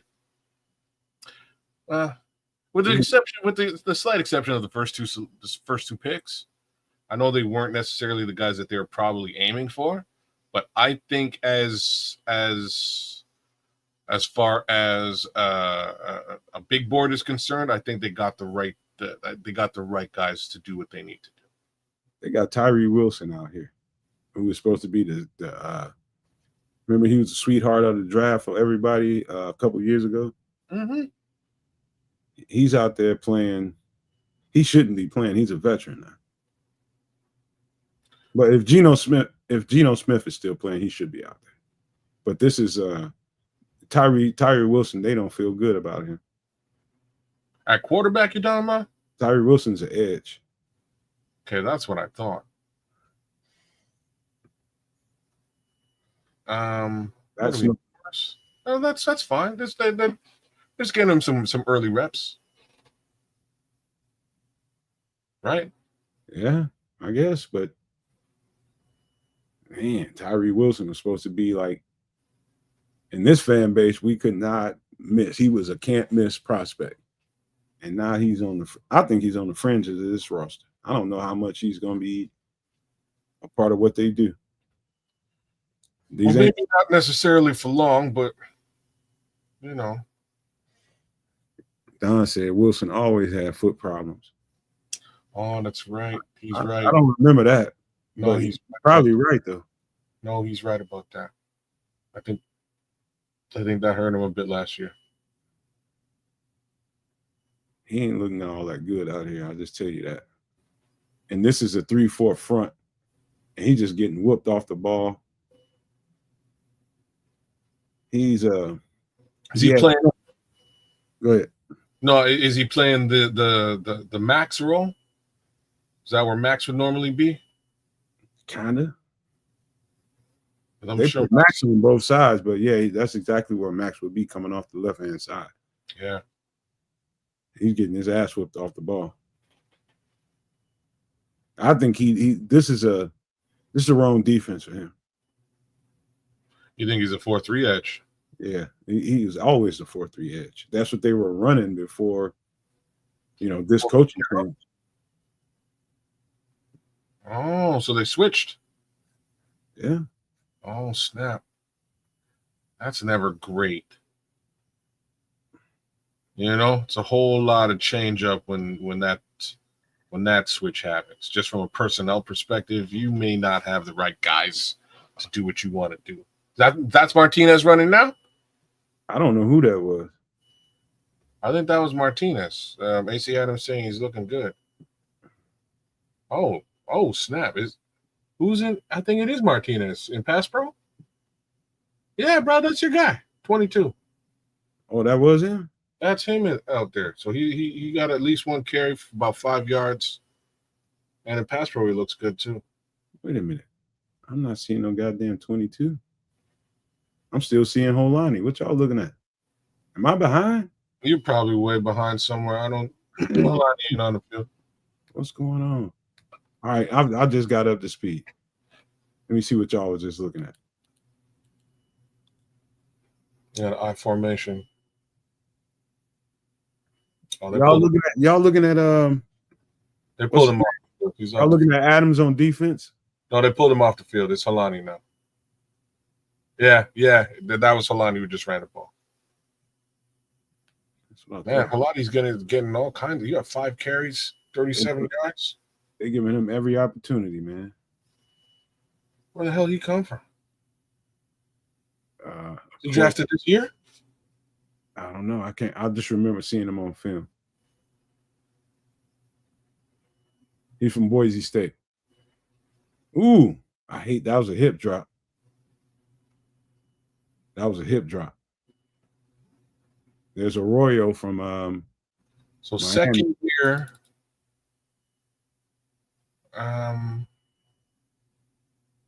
I think he's like a undrafted free agent, a CFA. I don't know what that means. Number 20 is gonna get fined, man. That was a pure hip drop he just did to that dude. I hate those tackles, man. I absolutely hate them. Just nothing but disaster. I already saw the Ravens game. It was a dude, a DB, a safety, just planted his foot in the ground that blew his shit out, just discombobulated his leg. He said Holani is drafted. Undrafted. I don't know that we've seen a real Polynesian running back for a while since there was a guy that was a returner and a backup running back named Vasikahima. What about the one? There's one, man, I think it's Philadelphia. Who? Give me a minute. And he ain't just a running back. He's just an all-around player. We scouted him. Detroit has a guy too. I can't remember his name, but I think Detroit got him. Maybe it was Detroit. Detroit's got a guy. He's pretty tough. If Don's still in there, you know exactly what I'm talking about, Don. If he's still in Detroit. He came out a year or so ago, maybe 2, maybe a year or so.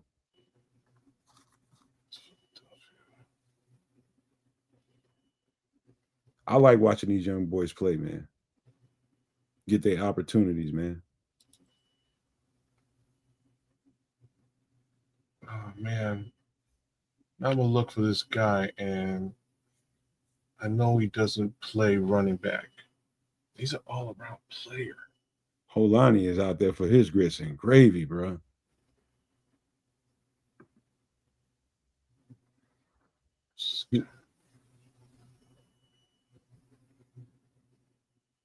He hit that thing perfectly.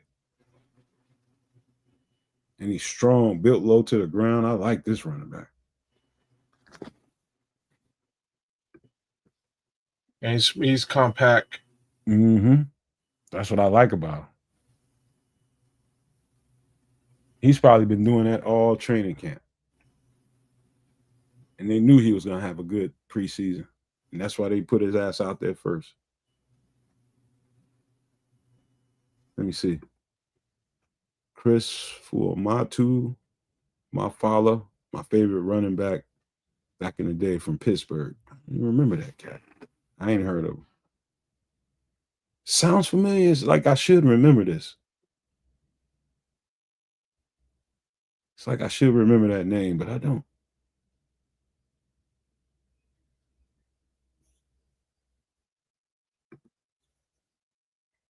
Sorry if I'm quiet here for a second. I'm trying to find this Polynesian running backs, or there's one specific player that I'm talking about, and he ain't a running back, but he could be.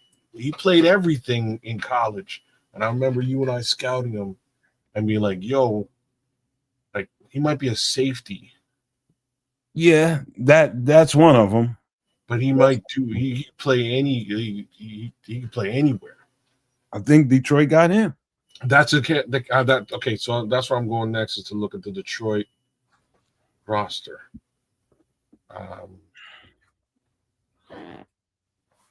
Super.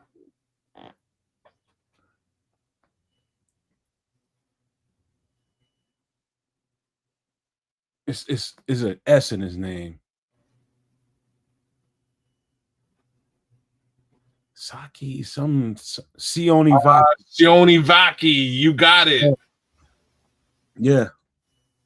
Sione Vaki. He was a return guy and a running back. And a Detroit Lion. Sione Vaki. He's in Detroit. He can do a little bit of everything. Bro, he's man, Don, I hate to give your team props, bro, but that's a very they have him listed as a running back though. I'm surprised. I'm almost surprised by that. He can play any position. He came out when me, Salmon was still here, Chris was still here. We was covering that pretty tough. Right. When we looked at that film, we had to put him.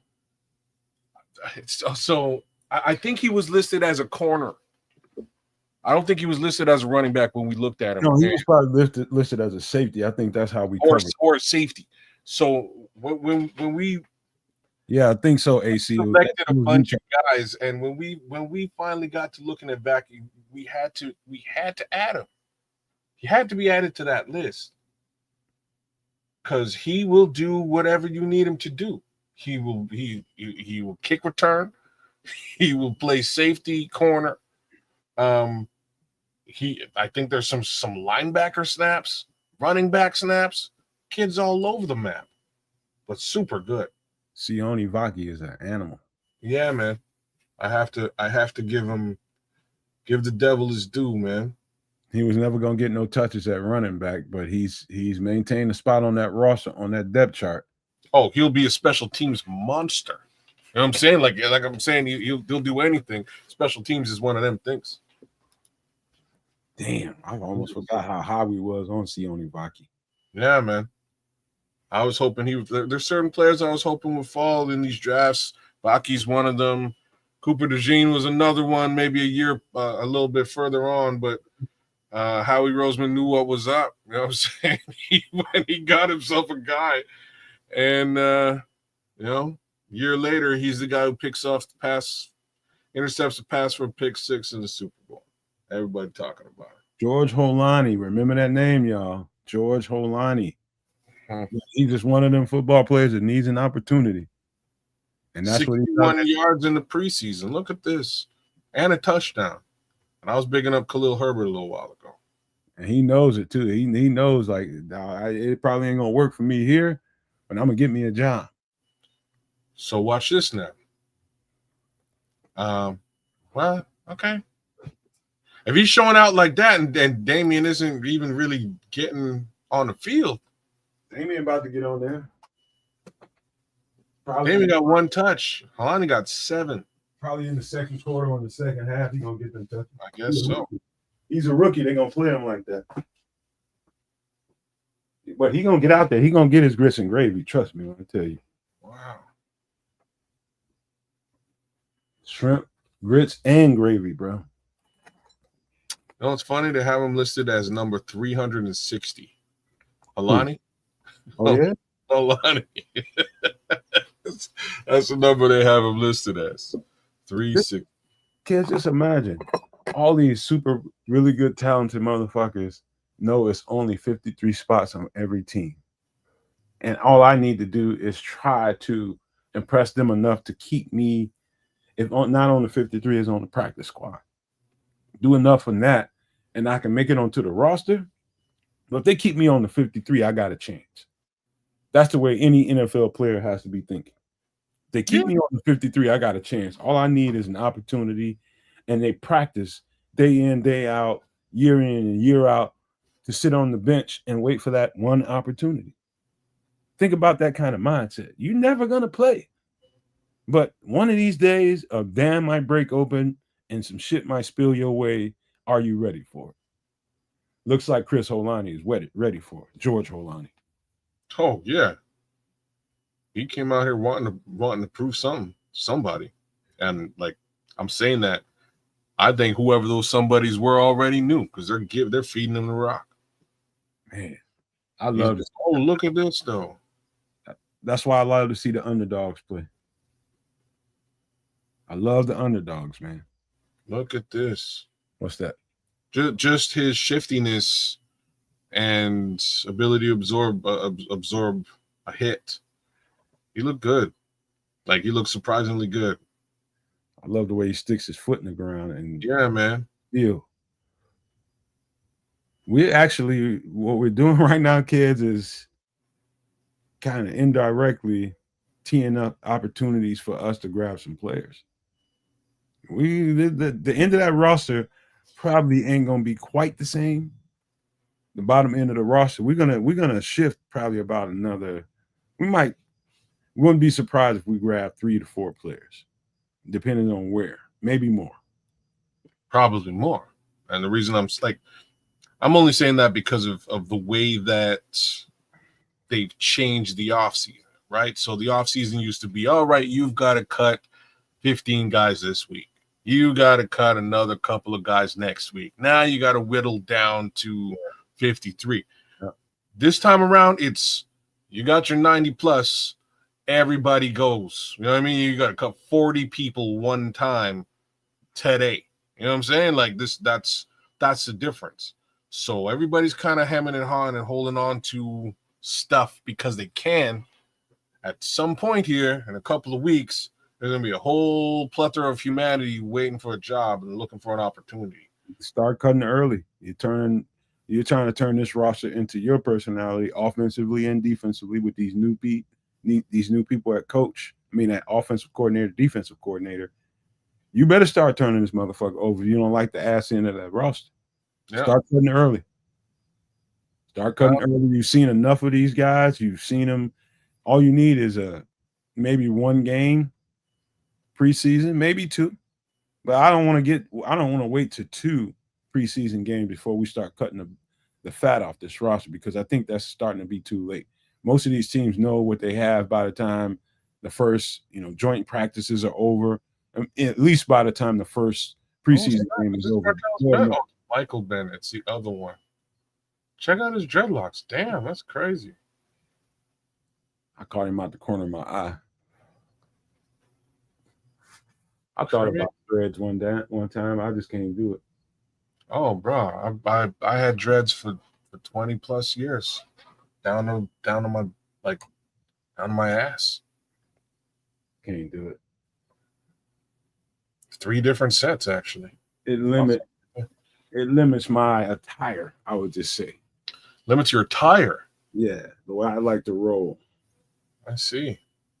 Like, if I went dreadlocks, it ain't going to be that shit. I'm sitting in a beauty supply, in a beauty chair and shit, and having them shits done up. It's going to be natural like Bob Marley.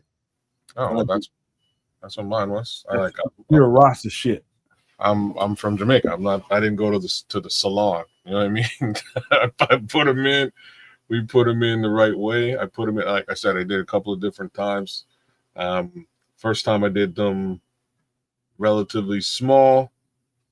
The last time I did them, what I did is I actually braided all my hair back and then took the braids themselves and dreaded the braids. And after that, I just let it freeform, and it was kind of crazy. But I know what my shit looked like towards the end. I was just busy with all this shit, all the Nomad Network stuff, and I had a whole bunch of. I had plait braids in my hair, so they were split down the middle, so they was laying on the side of my head. They was so fucking long, bro, so fucking long, and they really started looking like dreads at a point. And all I had to do was roll them up and really turn them into dreads. But I was like, fuck this, man. I'm cutting this shit off. It was getting hot at the time. I can always do it.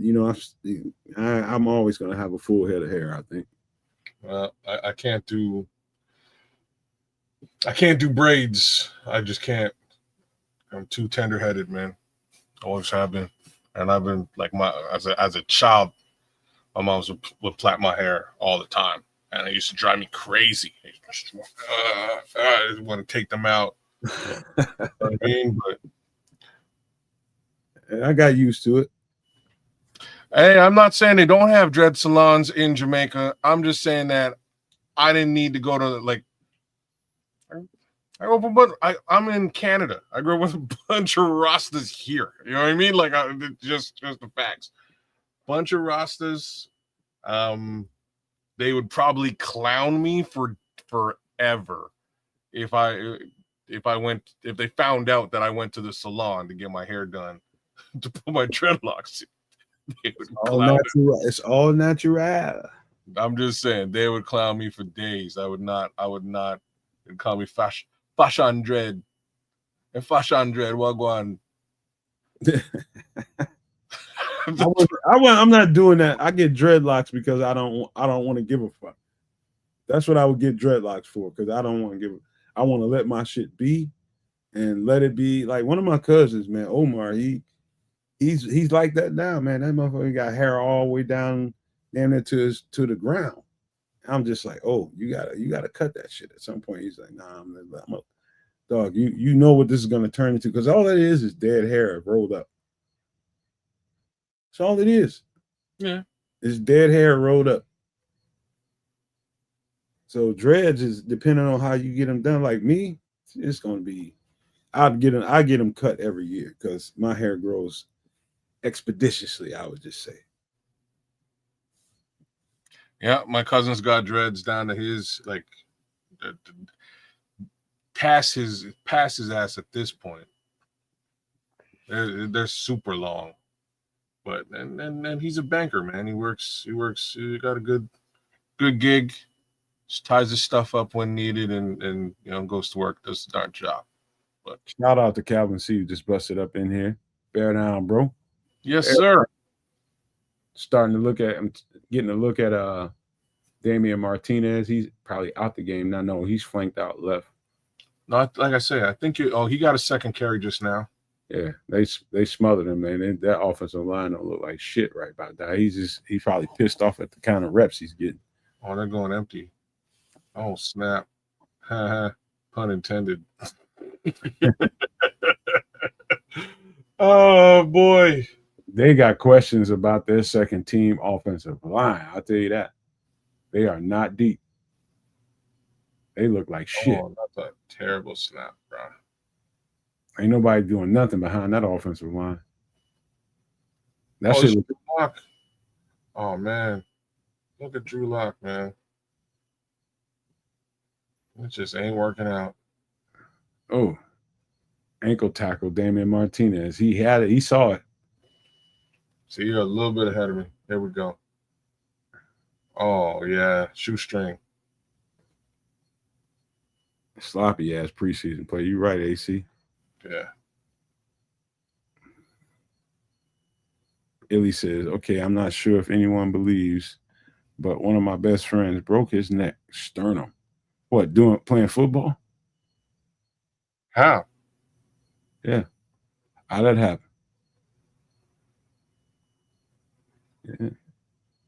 Yeah. Neck injuries are scary. I was looking at Shannon Sharp's, what is his show? Oh, with Ocho Cinco? Yeah. He had his brother. No, this is Club Shay Shay. He was interviewing his brother. His solo show. Yeah. He was interviewing his brother for his Hall of Fame ceremony. Bro. His career and his life. And when he broke he didn't break his neck. He just severely damaged the nerves in his spine. And the neck stuff was related to it. He's like, people think that just happened in one play and it was it. He's like, I had signs of this shit for a long time. Oh, word? Yeah, his hand would go numb, an arm and a shoulder and a leg on one side of his body would go numb, and then it would he would get the feeling back and be normal again in spots.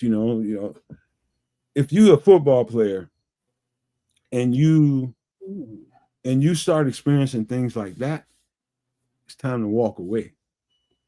He continued to play. He's lucky he ain't in a wheelchair. No, he didn't. No, he didn't. Well, after some of the symptoms you're saying, yeah, he did continue to play. But so as much as I hate the Green Bay Packers, I love Sterling Sharp. I have to put that out there. that guy was he was an impressive thing to watch, man, on the field. He just was. Anyways, one of my favorite wide receivers to watch way back in the day when Green Bay was not what they've been for X amount of years. But man, that hit, and I remember watching that hit live. It was like, oh yeah, it's over for you, bro. And from what I understand, he actually came back and could play, but the settlement that they offered him was one that it was like, if I go and I jeopardize myself, I'm doing it. Yeah, I'm just being an idiot. Like, I've got enough money to do what I need to do. I'm in a really good place monetarily. I do need to go back and jeopardize my personal health. So I'm in a good place, and that's how the retirement piece sort of came to be, to my understanding. It was much like he's walking around, he's good to go. You know what I mean? But if you're saying that he was experiencing some of this even prior to that hit, all the more reason for him to take that settlement and, right off into the sunset. Because that guy was special. Like he was, man. He was a special wide receiver. That dude would get 3 tutties and 130 on a bum ankle, like it wasn't shit. I'll never forget listening to him talk about Ed McCaffrey. Like somebody was comparing him to Ed McCaffrey, and he stopped. He's like, Ed McCaffrey, I'm backpedal faster than him. Ed McCaffrey, I couldn't stop laughing. I was like, oh no. Sterling Sharp was a stud, man. He might have broke every record there was. Like, you say might have, I say almost guaranteed, because he only really got to play the one season with Brett Favre, bro. That's what I'm saying. Before Brett Favre was like a guy, Sterling Sharp was a wide receiver, and he went out that season. Following season is the year that they went to the Super Bowl. You know what I mean? Like the year after. Sterling Sharp would be legendary. Like, people would be talking I'm just saying, people would be talking a whole lot more about him, and considering them putting him into the Hall of Fame, I think he's definitely deserved it. I think he would have been inducted that much sooner had he really lasted a little bit longer and got the opportunity to play with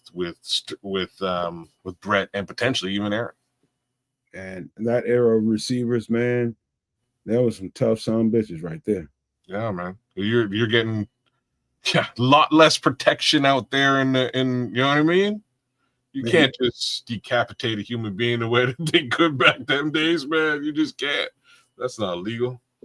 They took that shit in stride, man. It was just like, oh, he got me. And, you might have to go to the sidelines. Again, smelling salts is something that's being discussed right now. They trying to. That hit ain't no smelling salts going to help you, bro. Not that hit. Because that hit was 2-man at the 1 yard line. Like, he's going, he's reaching in. Boom! Like a double-sided collision stopped this man dead in his tracks.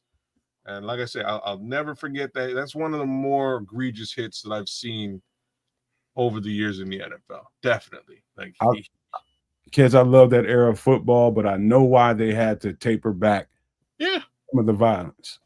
I understand why. It was just pure violence. You're sitting duck. Like, how Jerry Rice did the things he did, I don't even understand. Mike Tomlin came at the ass end of those rule changes.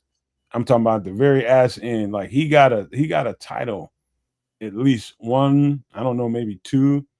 He got a title with those rules in place where you can absolutely be a menace. Talking about your defense can be an absolute menace.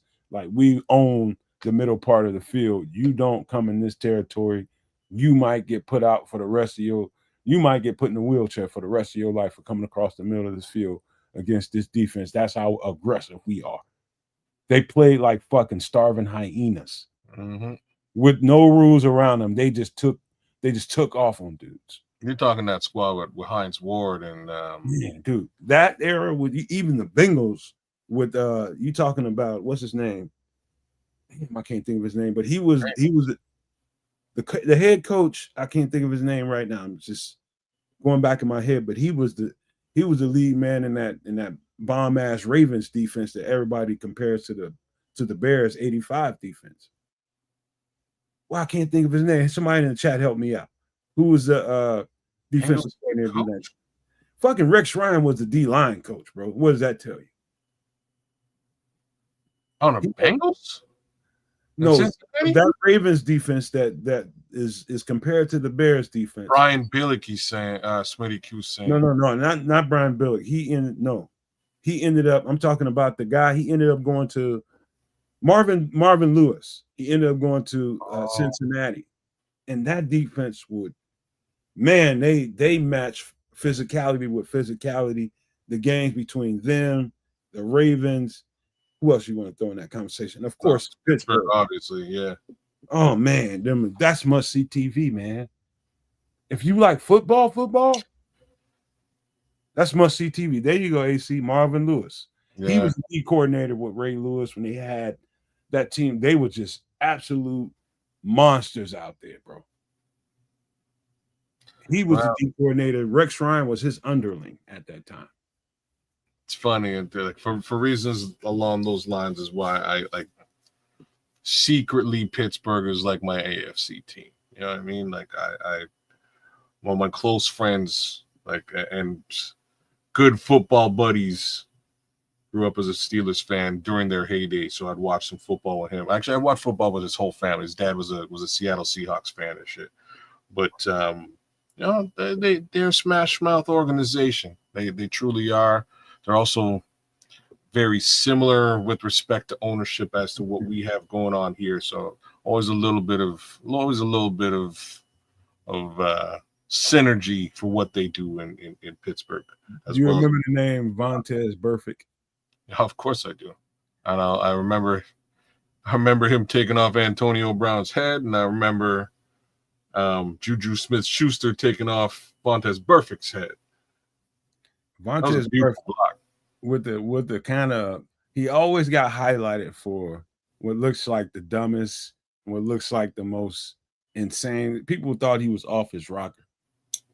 Vontaze Burfict absolutely has to be one of the most intelligent football players I ever seen speak. Speak? I'm telling you, the way he analyzes. I can't sit here and say he was a dummy. I'm going to sit here and say that he was trying to hurt people. Oh, yeah. I'm just going to be very frank about it. Total malice in his heart playing football. 1,000,000,000% malice. He was not out there to love you up. He was there to put you in some sort of cast. They were doing that to them.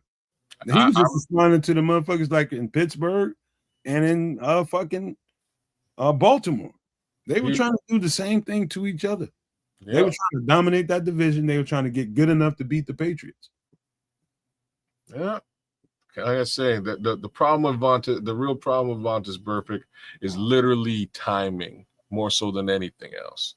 It was like those couple of years where, you know, just like what you were describing, where it was all bets are off, and then they're like, "Oh, yeah, we got to protect these guys." You know what I mean? Let's start to add that protection for these wide receivers because people getting hurt. And enter Vontaze Burfict, right? Vontaze Burfict still has that I'm going to put you in the hospital mentality, and the league is trying to move away from that. And they unfortunately shined a light on him. Yeah, Chuck Cecil was there's another headhunter. Like Vontaze was probably one of the worst. I gotta address Calvin, man, because I'm not addressing you. I'm just responding to you in the way that I should respond to you. He says, "I'm a Bears fan from West Virginia. Everyone here is a Steelers fan. Trust me. All they do for show is talk shit about us 100%. That's why I call Pittsburgh Shitsburg." He's not lying, bro. One of my best friends in my life married a girl from, I think it's either Bluefield or Huntington, one of the two. I just can't remember where she's from. And like, there's a couple of people that I know married people from West Virginia. And I've been up in Beckley. I've been up. Let me see. Beckley. Yeah, is a big Pittsburgh, like big Steelers spot. Dog, that's the tri-state, bro. Well, like you got to think about proximity, man. We're talking. It's not like West Virginia has an NFL team. I know, but like, so Philadelphia then? No, they like the curtain up there. Okay. Oh, down there, they like the curtain down there. He ain't lying, man. I definitely saw a whole lot of fucking Pittsburgh Steelers. I saw Cincinnati Reds. What else? But definitely, it's way too many Pittsburgh. I'm like, and I understand now. You know what I mean? It's just proximity. They be clowning us, man. It's also, man, it's also like legacy, I guess is the word that I would use. If a team has been to a Super Bowl, you're gonna notice there's just suddenly a bunch of fans. You know, same thing. It goes to NBA, exactly the same thing. Like back in the day, you ever meet a Golden State Warriors fan growing up? In Vegas. In Vegas? Word? Yeah, in Vegas. I've seen a lot of them. Like Golden State just down the way from Vegas, though. I saw a lot of, like, I didn't realize how strong the Raiders community was until I got to Vegas. The Raiders community, and this is before the Raiders even finished that stadium. I was out there. Raiders is like a universal thing, though. It's a little bit different. Nah. There's Raiders fans here where I'm at. There's tons of them. Tons of them. It's hard to find a Raiders fan around Chicago. Yeah, but this is what I'm saying.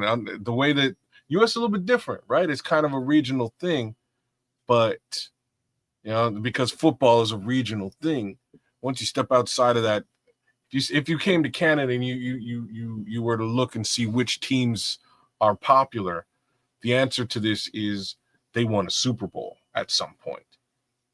And then you can kind of judge like how old that guy is. So like, if you're my age, you might be a Bears fan. You just might be. If you're my age, you know what I'm saying? Like it's kind of how it goes. If you are younger than me, if you are in your 30s, you're likely a New England Patriots fan, simply because of their dynasty. It's kind of weird. I give you something else, Calvin. You know what might surprise the dog shit out of you, but maybe not so much given proximity. Probably the place where I saw the most Pittsburgh Steelers fans outside of West Virginia, maybe even more so. It was in Columbus, Ohio. There's a lot of fucking Pittsburgh Steelers fans there. I mean, a fucking lot of them. No love for the Browns in Columbus? Oh, there's plenty of love for the Browns, but the city is split. What you don't find a lot of love for, and this is when I was there, was the Bengals. You find plenty of Browns, but the Pittsburgh Steelers had their own fucking section of the city. Like on the east side of Columbus, man, these motherfuckers run that shit. That's crazy to me. But that's what you get when you live in that area. You got two teams. You're talking about the Browns. You're talking about the fucking Bengals. And everybody is just an Ohio State fan. You just, the loyalties are just split all over the place in Ohio. It's a hotbed for football. They love football there. Not the way that we do here in Chicago, but they definitely love football in Ohio, bro. Sorry, I think I just saw a block field goal. They got in the end zone. So there's that. But yeah, no, it's big up. It's big in Ohio for sure, especially at the college level. You're bang on there, and I can also understand how folks might not want to be Browns fans, but you know, Jim Brown, everybody loved him, and then a whole lot of hurt. Except for that one icky shot. No, that's Bengals. Sorry. That's Bengals. Just throw the Bengals in the trash. I mean, the Browns in the trash, man. The Browns need to leave Cleveland again. Might not be a terrible idea, actually. Just re-up, start again. they need to do for the first time in NFL history. Well, this would be the second time for I don't know. This is the first or second time. No, it's on Rocket Dream. How old are you? Give me an age range for you. You tell me you've been watching the Warriors your whole life. Were you not watching the Lakers though? Wait a minute. The Raiders left twice, didn't they? Yeah. That would be the second team to do it. Yeah. I mean, you're watching the Warriors for real. You know what I'm saying? Like, Lakers were the thing out there, especially in the West. At least I would have to think in the West Coast, even from a regional perspective. I got a special Showtime, all that. Calvin, I got a special place in my heart for some of the shit that I've seen in that part of the country. You know, it was new to me. It was so new to me. I mean, going up in there in the hills and the mountains of West Virginia for a wedding, I saw some of the most beautiful things I've ever seen. I've never seen a gorge before. A natural like gully and a gorge and all those kind of things. Like, it was like we got high enough up there where you looking over top of just pure greenery, you hear the water.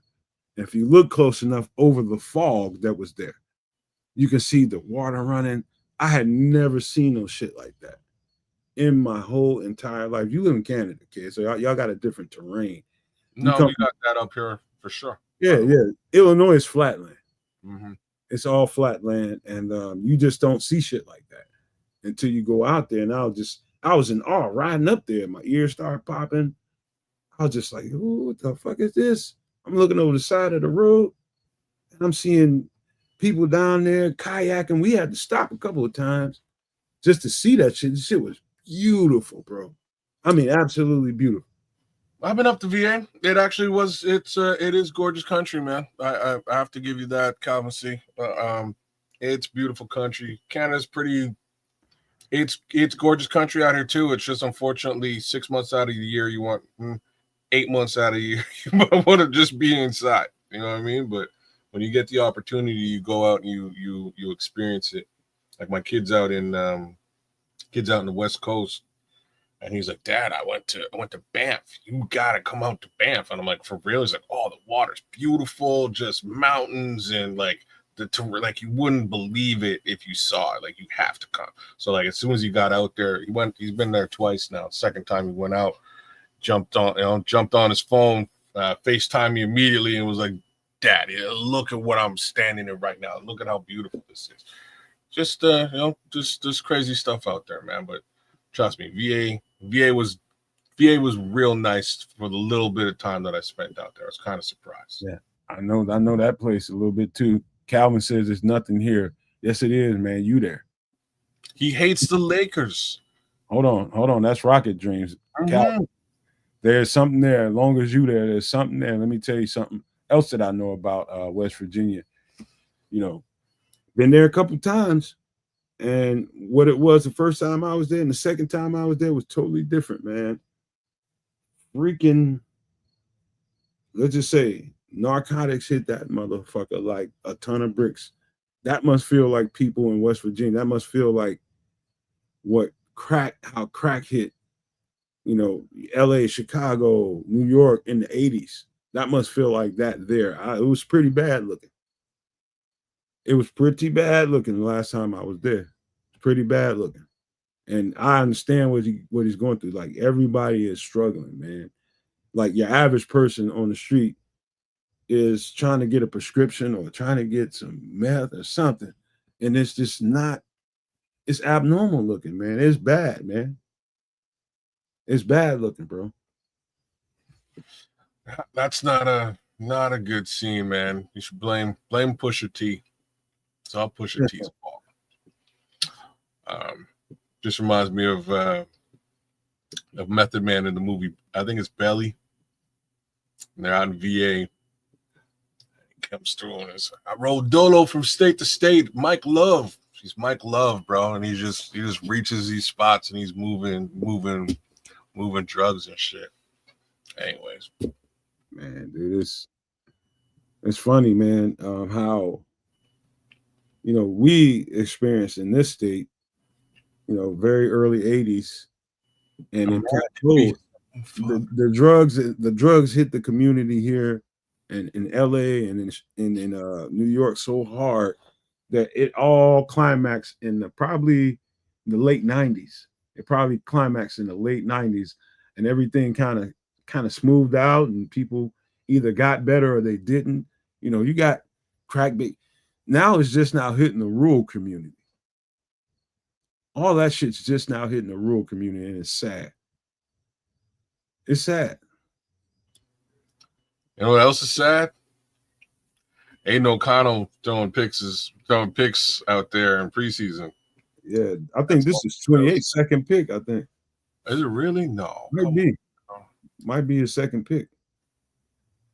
Well, it says he's got one. Let me just give him a couple minutes to update. Maybe he only got one. I think I saw him get another one earlier. It was a nice blitz, man. They got to him, rattle his cage. But Seattle defense ain't looking terrible. Speaking of Seattle defense, there's a flag. Maybe the same things ain't. I'm getting the fuck out of here at halftime. I'm with you. Scrolls, I have to ask you how. What was the question? Oh man, stop that, man. He disrespecting Cal. Oh, snap, Scrolls. I had to get a quick little laugh on that one because that's not how genetics works. That's how they roll, Kansas. Oh man, hey. All right. I tell you, people be cracking jokes on West Virginia, but the worst thing I ever seen in my entire life that I never ever want to see again is fucking Arkansas.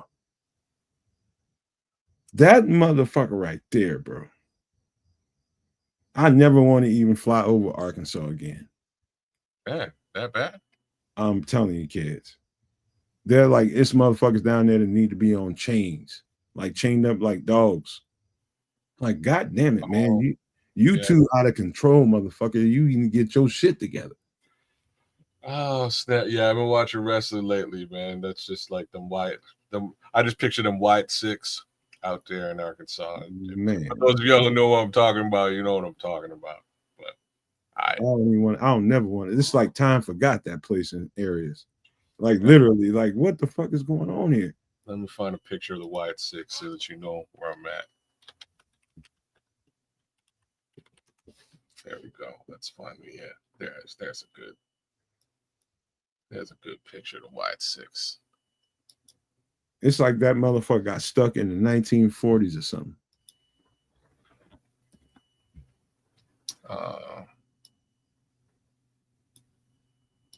The Whitakers. I seen them on YouTube. You talking about like this? That's real shit. This is what you're talking about? This is West Virginia. Nah, I ain't thinking about West. I'm talking about Arkansas, bro. Arkansas, my bad. This is Arkansas. Arkansas is the ugliest. Good Lord, that shit. This motherfucker was fucked up, man. The Wyatts are they wrestlers and shit, huh?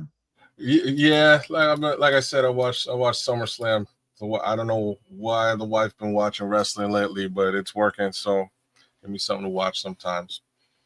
I've been out. I used to be a big wrestling fan back in the day, but yeah, them Wyatts are crazy. They look like they need help. They need some kind of support. It's like that. What's that movie? It's like a Rob Zombie movie in real life. Turn type shit. You know, fucked around and get off. Man, dude. Man, fuck around with the people in them caves and shit out there. It's real shit going on out there. We had to go through some of that cavernous area to get to a place when I was working emergency response. And there's some real territorial hillbilly motherfuckers out there that don't have no kind of civility to them whatsoever. It's like, motherfucker, do you understand what this peaceful means?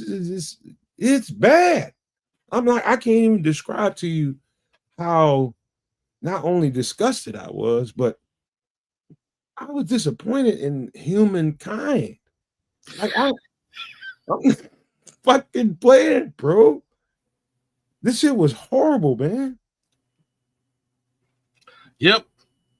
You hear all that? The All further those. you get into any in any direction, the weirder it gets. Is probably the easiest way to put it, man. There's some wild. It is a wacky world, AC Adam. There's some wild folks out there. Thank God for football. I don't have to pay so much attention to them. You hear those banjo licks? Man, bro, that shit is real out there. Man. That shit is real out there. I was like, yeah, I saw those. Yeah. He's talking about those Whitakers, man. You need to Google that. I'm about to search that on YouTube, bro. You'll see exactly what he's talking about. I saw some of those motherfuckers in Arkansas. Whitaker family tree. Damn. Yeah, bro. Yeah. Yeah.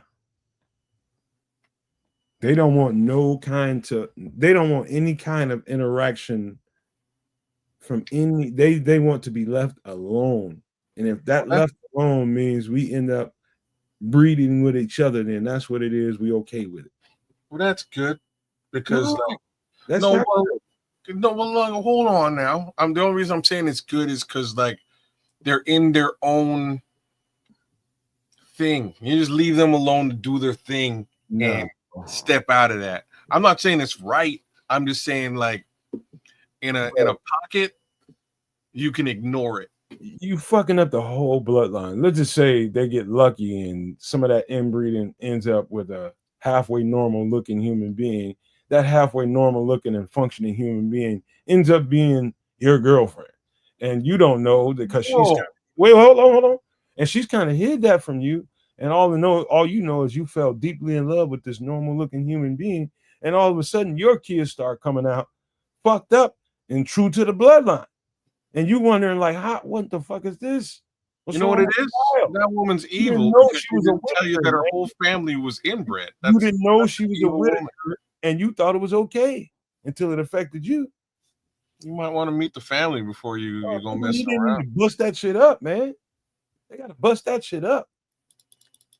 They fucking up the whole bloodline, bro. Like I'm saying, it's their bloodline. They can keep it in the family, for lack of a better thing to say. And folks could just leave them alone in their little tiny corner of the world. But it's weird as all get out. Yeah. Can't be fucking with that, man. You gotta bust that shit up. These motherfuckers need to be rounded up, separated. This is fucked up, man. I remember going to a gas station and we was on the southeastern edge of Arkansas, on the southern part. And we was down there doing some work. We had to go behind the I don't know who it was, the government's Drug Enforcement Administration, and they go shut down like meth houses, meth labs, and call an environmental company like the one that I worked at to come and clean it up, shut it down, kind of make sure ain't nothing there left in their environment that's going to hurt people around them. And so any kind of, chemicals and any kind of anything that can mess up the environment, we're there to drum it up. And that means put the stuff in drums, seal it, take it to a waste site where they put that kind of stuff at. We were there to collect that kind of stuff. Man, dude, we got there at about 9-10 o'clock in the morning in Arkansas. We was in the hills of Arkansas. And man, all I heard was, "Word this, we gonna get your ass. You better not be here when it's dark." I'm hearing all this shit down from below. We up high. I'm hearing all this shit. Kids, my supervisor told me we were staying at I think it was a Marriott or something. And it was a nice little ways away from there. And we climbed up a steep mountain. My supervisor told me, he is just like, "Hey, if you need me to take you out of here and you go back to the hotel, I'm cool with it. If you're comfortable with driving this thing, all you got to do is a straight shot. As soon as you get down this mountain, all you got to do is hit the highway, boom, you're gone. You're going to go straight to the Marriott." He said, "My advice is get out of here. Get out of here. If you want me to take you down, I have to drive back up." I said, "Man, I'll drive down." And he gave me his goddamn 9mm. to get out of there. That's how fucked up it is. That's how territorial these motherfuckers are. Yeah, I don't know who those people were, never seen one of them. But I knew it come nighttime, if we were still fucking around with this goddamn trying to close up that site, I might be in trouble. White guy told me, get your ass out of here, man. You want me to take you down the mountain? I'll fucking drive and have to come back up. But if you're comfortable while it's still daylight, get the fuck on out of here. Sound advice, I'm sure. Man, bro. I don't know. That's real talk. You're in a strange environment. You know what I'm saying?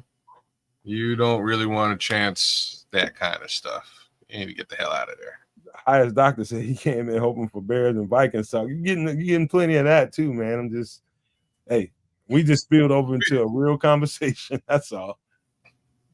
There's that, but really we've already clowned the Vikings as much as we can on a day where the Vikings guy decided to no show like Jordan Addison. So here we are, just watching some preseason football, getting a good idea as to who's gonna fall out from a running back perspective, and maybe some other potential fallout players will come to light. But that's where we are. Scroll said I was chilling in sundown towns, bruh. Outside of the major cities, even in fucking Georgia, outside of Atlanta, and maybe a couple of the major, maybe Columbus, maybe Savannah. Outside of that the metro Atlanta place. Once you get outside of there, places like that, and places in Arkansas, places in Alabama, a lot of those towns think like that, bro. I had to learn that when I went down there. I had to learn that in real time. Like, bro, it's different down there. People don't think the same as you up here. So I'm grateful to be living up here, man. I never want to live in the South again in my life. Not as a black man. And not until things change.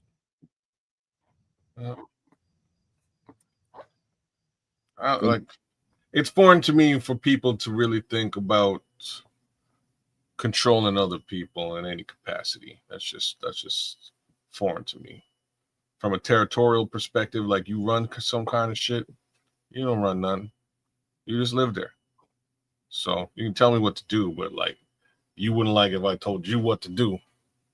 So I understand the United States of America, different place, and like, you know what I mean? Like, the further you go, the more different things become. But it's like this, man.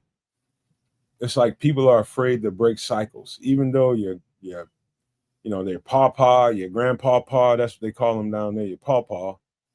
Even though your pawpaw was a certain person and he was raised in a certain way and he believed in a certain way, he kind of put some of that in you. You're not strong enough to break those generational curses because you don't have what's in you that you need in you to stand up and break that chain. Like, it's not like you're the only one that had to deal with that. My grandmother, to this day, man, she's a little bit on the up. Like, she thinks I've heard her say things about people that don't look like me that I had to check her as an adult in front of my whole entire fucking family. And it's like, what? You challenged grandma? Yeah, I told her. You fucking wrong. And I don't live like that. I don't appreciate that shit. Don't do that shit nowhere near me. And if it's going to be that, then I don't want to be around you. A lot of people ain't strong enough to fucking make that stand. And if it means you have to excommunicate yourself from your family, then you fucking do it. But what's wrong is wrong.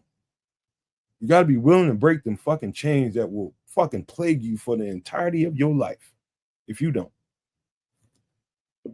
No, all of that is important, man. You can't, family ain't always right. Everybody's got an opinion, and opinions are like assholes. Probably the easiest way to sort of sort of look at that. I think you did the right thing in that scenario. I've had to do very similar things. There's Marshawn Lynch with a camera. What the hell's he doing? Marshawn be clowning, man. He don't look like he's got a media vest on and everything. He look like he's actually doing some kind of. He be doing shit. He's a content creator. Okay. He be doing shit, man. I'm gonna have to follow him. I'll have to check his. I think he's hilarious. He's super cool, man. He's like that dude on the what's that commercial? The what is that dude on the what is it a Latino Dos Equis commercial? What's the guy? What is he? The coolest man on earth or something? Coolest man on earth. Yeah. It's like Marshawn right now. He be everywhere. Man. I seen Marshawn in a movie recently, man, and he was actually really good. It was like a kind of like a kung fu action movie with the I'll tell you who was in it. It was a guy from the kid from Goonies grown up. And now you're gonna tell me I never watched Goonies as a kid. I didn't watch Goonies. Marshawn is like everywhere, bro. I'm just telling you, who gets to go to fucking Cuba? Marshawn was good. He's going to Cuba? Yeah, that motherfucker was in Cuba, chilling. Doing what? Was he on vacation or what? He was in there filming content. He was getting to know the Cuban culture. You know what he's really doing? He's writing off a trip to Cuba, which is a brilliant move on you, Marshawn Lynch. Very well played. Probably, but he's probably. I know what I'd have been doing there on top of writing some shit off. Who said he wasn't doing that too?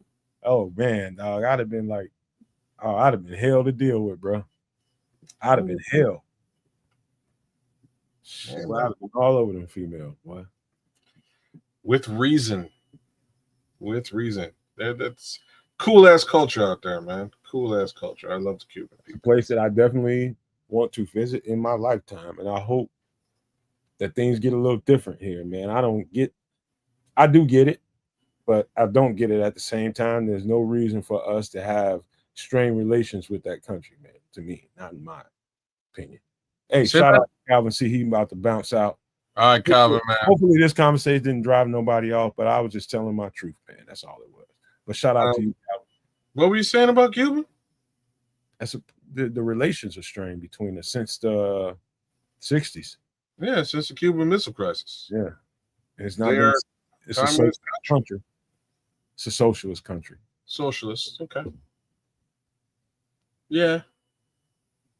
It is what it is, and that in that respect, not much you can do about that. But it's a very let's not go down this road. The people are beautiful, man. They got they still stuck with the 60s infrastructure, whatever was brought there. They're still stuck with 60s vehicles. Like, imagine what the vehicles looked like in the 60s. They still rocking them things. Because imports ain't been there to the level it's supposed to be, because basically the United States been on their ass. They blocked them out. They froze them out. Yeah. But at the same time, apparently their money's worth a pretty decent amount. Like if you were to compare the Cuban currency to the Jamaican currency, just as a for instance, for two potentially third world countries that are within miles of each other, Cuban dollars worth, or the Cuban, I don't know if it's a dollar, but the Cuban currency is much closer to the US dollar. There's some upsides. Oh yeah. It's a beautiful place, man. Mm-hmm. Beautiful place. I compare it to Jamaica.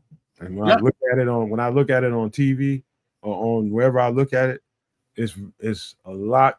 They just don't have the lush greenlands like Jamaica has. You don't see a lot of that because it's an island, but it's there. It's not there in mass like it is in Jamaica. Jamaica is very, very green, man. Mm-hmm.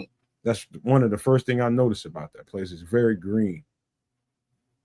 The Cuban culture is actually very similar to Jamaican culture in its own right too, man. Like barring that socialist case scenario and some of the things you just brought to light with the U.S. freezing them out, just culturally, the people, cool ass people, man.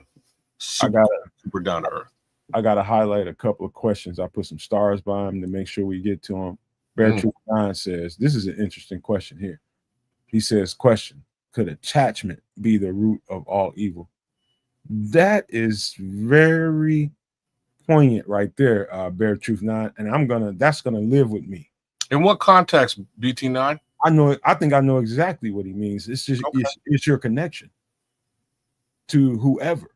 Family members, friends, and all that kind of stuff, your attachment to them, I don't know if that's what he's talking about, but that's just the way. Why I'm asking him in what context does he mean? He says, when I say evil, I mean conflict. Can attachment be the root of all conflict in that case? Yeah, you're gonna have to give me a little bit more context there, dog, because I say perspective would be right, but I'm gonna read this what Rocket Dream says. He says, my mama's side all from Macomb, Mississippi, and boy, let me tell you, we got racism firsthand. White dude from a bar seen us come in town, found out we were staying, and came back and busted all of our. He's trying to say they ran into some problems. No, busted all their windows. That's what he followed up with. That's real shit. That is very real shit. I don't like Mississippi, even though there's some beautiful people there that I met. Beautiful, absolutely beautiful people, and I'm talking about inside and out. Some of the people I met down there. I've been as far as Artesia, Mississippi, where that town is. You can throw a rock and hit the leaving town sign from the other side of town. The motherfucker's itty bitty. And I had one of the best times I ever had in my life in Artesia, Mississippi, and a little bit in Starksville, a little bit. That's crazy, man. All right, man, let's get on up out of here because this first half is over, and got shit to do, man. Kids, Can attachment be the root of all evil? When I say evil, I mean conflict. To attach mentally. Yeah. Yes. Well,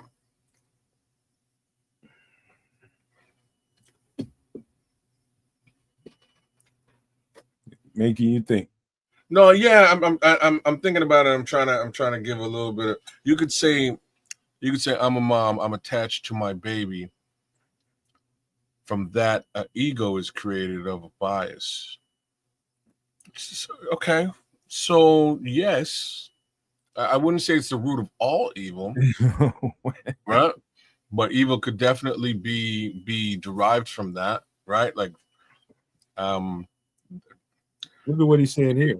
That's what I just read. That's what I just read. So you could say that the ego itself may be the root of the evil, as opposed to the attachment. The ego that is built because of the attachment, right? And it's funny because I think everybody needs to check their ego to some degree, or else you become viewed as being arrogant, or you get or the superego takes over, right? It's I would look at ego, id, and superego as being those roots, as opposed to the attachment to whatever you were attached to. There's a reason why you're attached to it. Like in that case, the baby came out of you, and you want to be protective of that baby. I'm gonna let you talk about that for like 2 minutes while I go pay this quick water bill before we close. I'll be right back. But yeah, that's my little 2 cents there. He's usually the psychoanalyst guy, or at least he would tell me that he is, and I would argue with him. But that's sort of my thoughts there, because there's a reason for that attachment. There's always a reason behind that attachment. So how that attachment affects you, generally that is that ego that you brought up.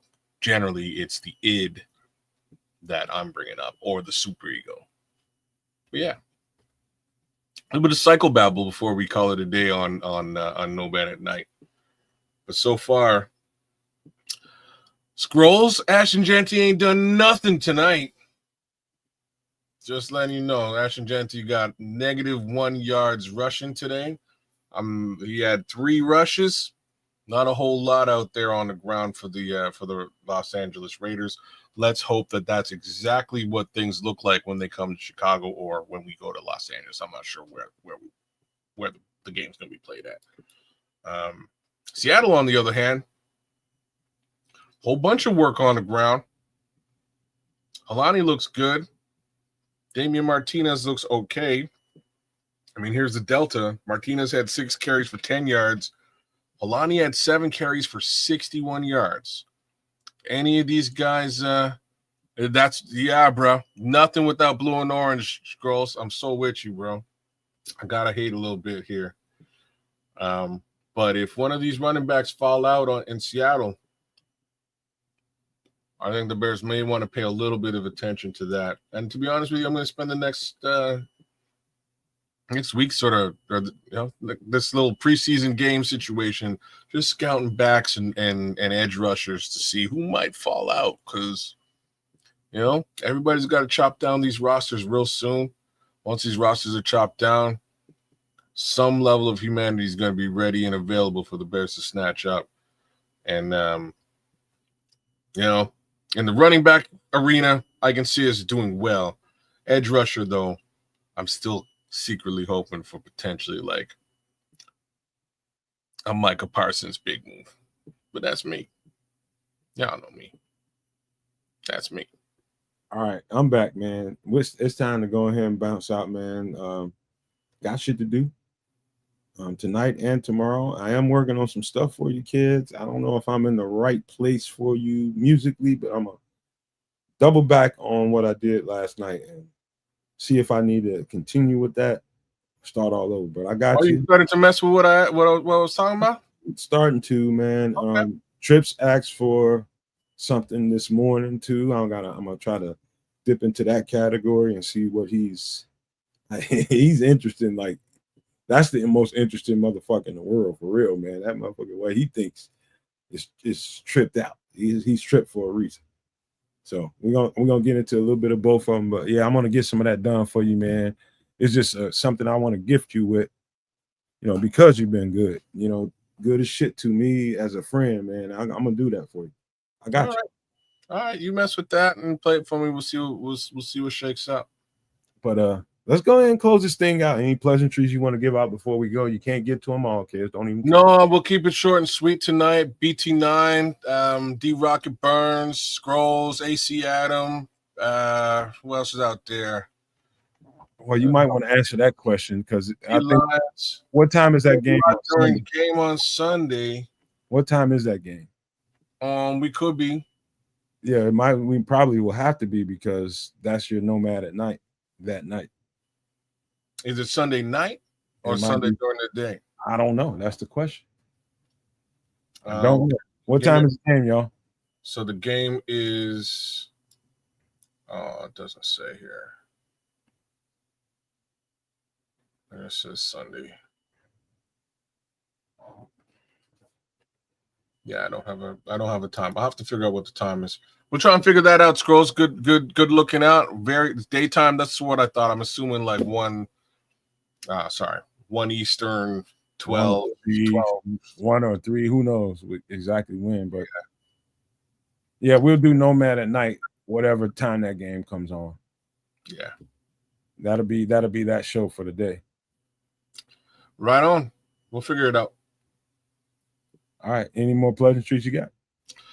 No, thanks for y'all for coming. We appreciate it.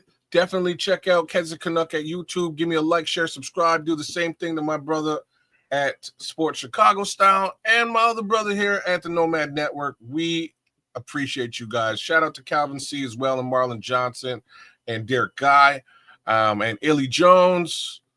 And Levante Rogers trying to and no love for Don Burr as per normal. Hey man, we showed up. Unlike Jordan Addison will in a couple of weeks, Unfortunately, our counterpart from the Minnesota Vikings did not show up either, but that's all right. We gave you guys a little bit of a show anyhow, and we'll do the same thing on Sunday. Amen. I apologize again for that. You know, that this happens in the world of podcasts. People come, people have to cancel for whatever reasons they have to do it. We'll try again to see if we can get them to come out and do a show with us. But if we can't, you know, this is just podcasting. You know, things happen. People have schedules, and sometimes people be bullshitting. I don't know what's going on, but you know, I tried. You know what I mean? So appreciate everybody for being here. This is Off Script on a Thursday night. You know, when we still had over 60 people in this show for the first time on a Thursday night. I don't know if we've done a Thursday night show. If we have, it's been a long time. It's been a minute.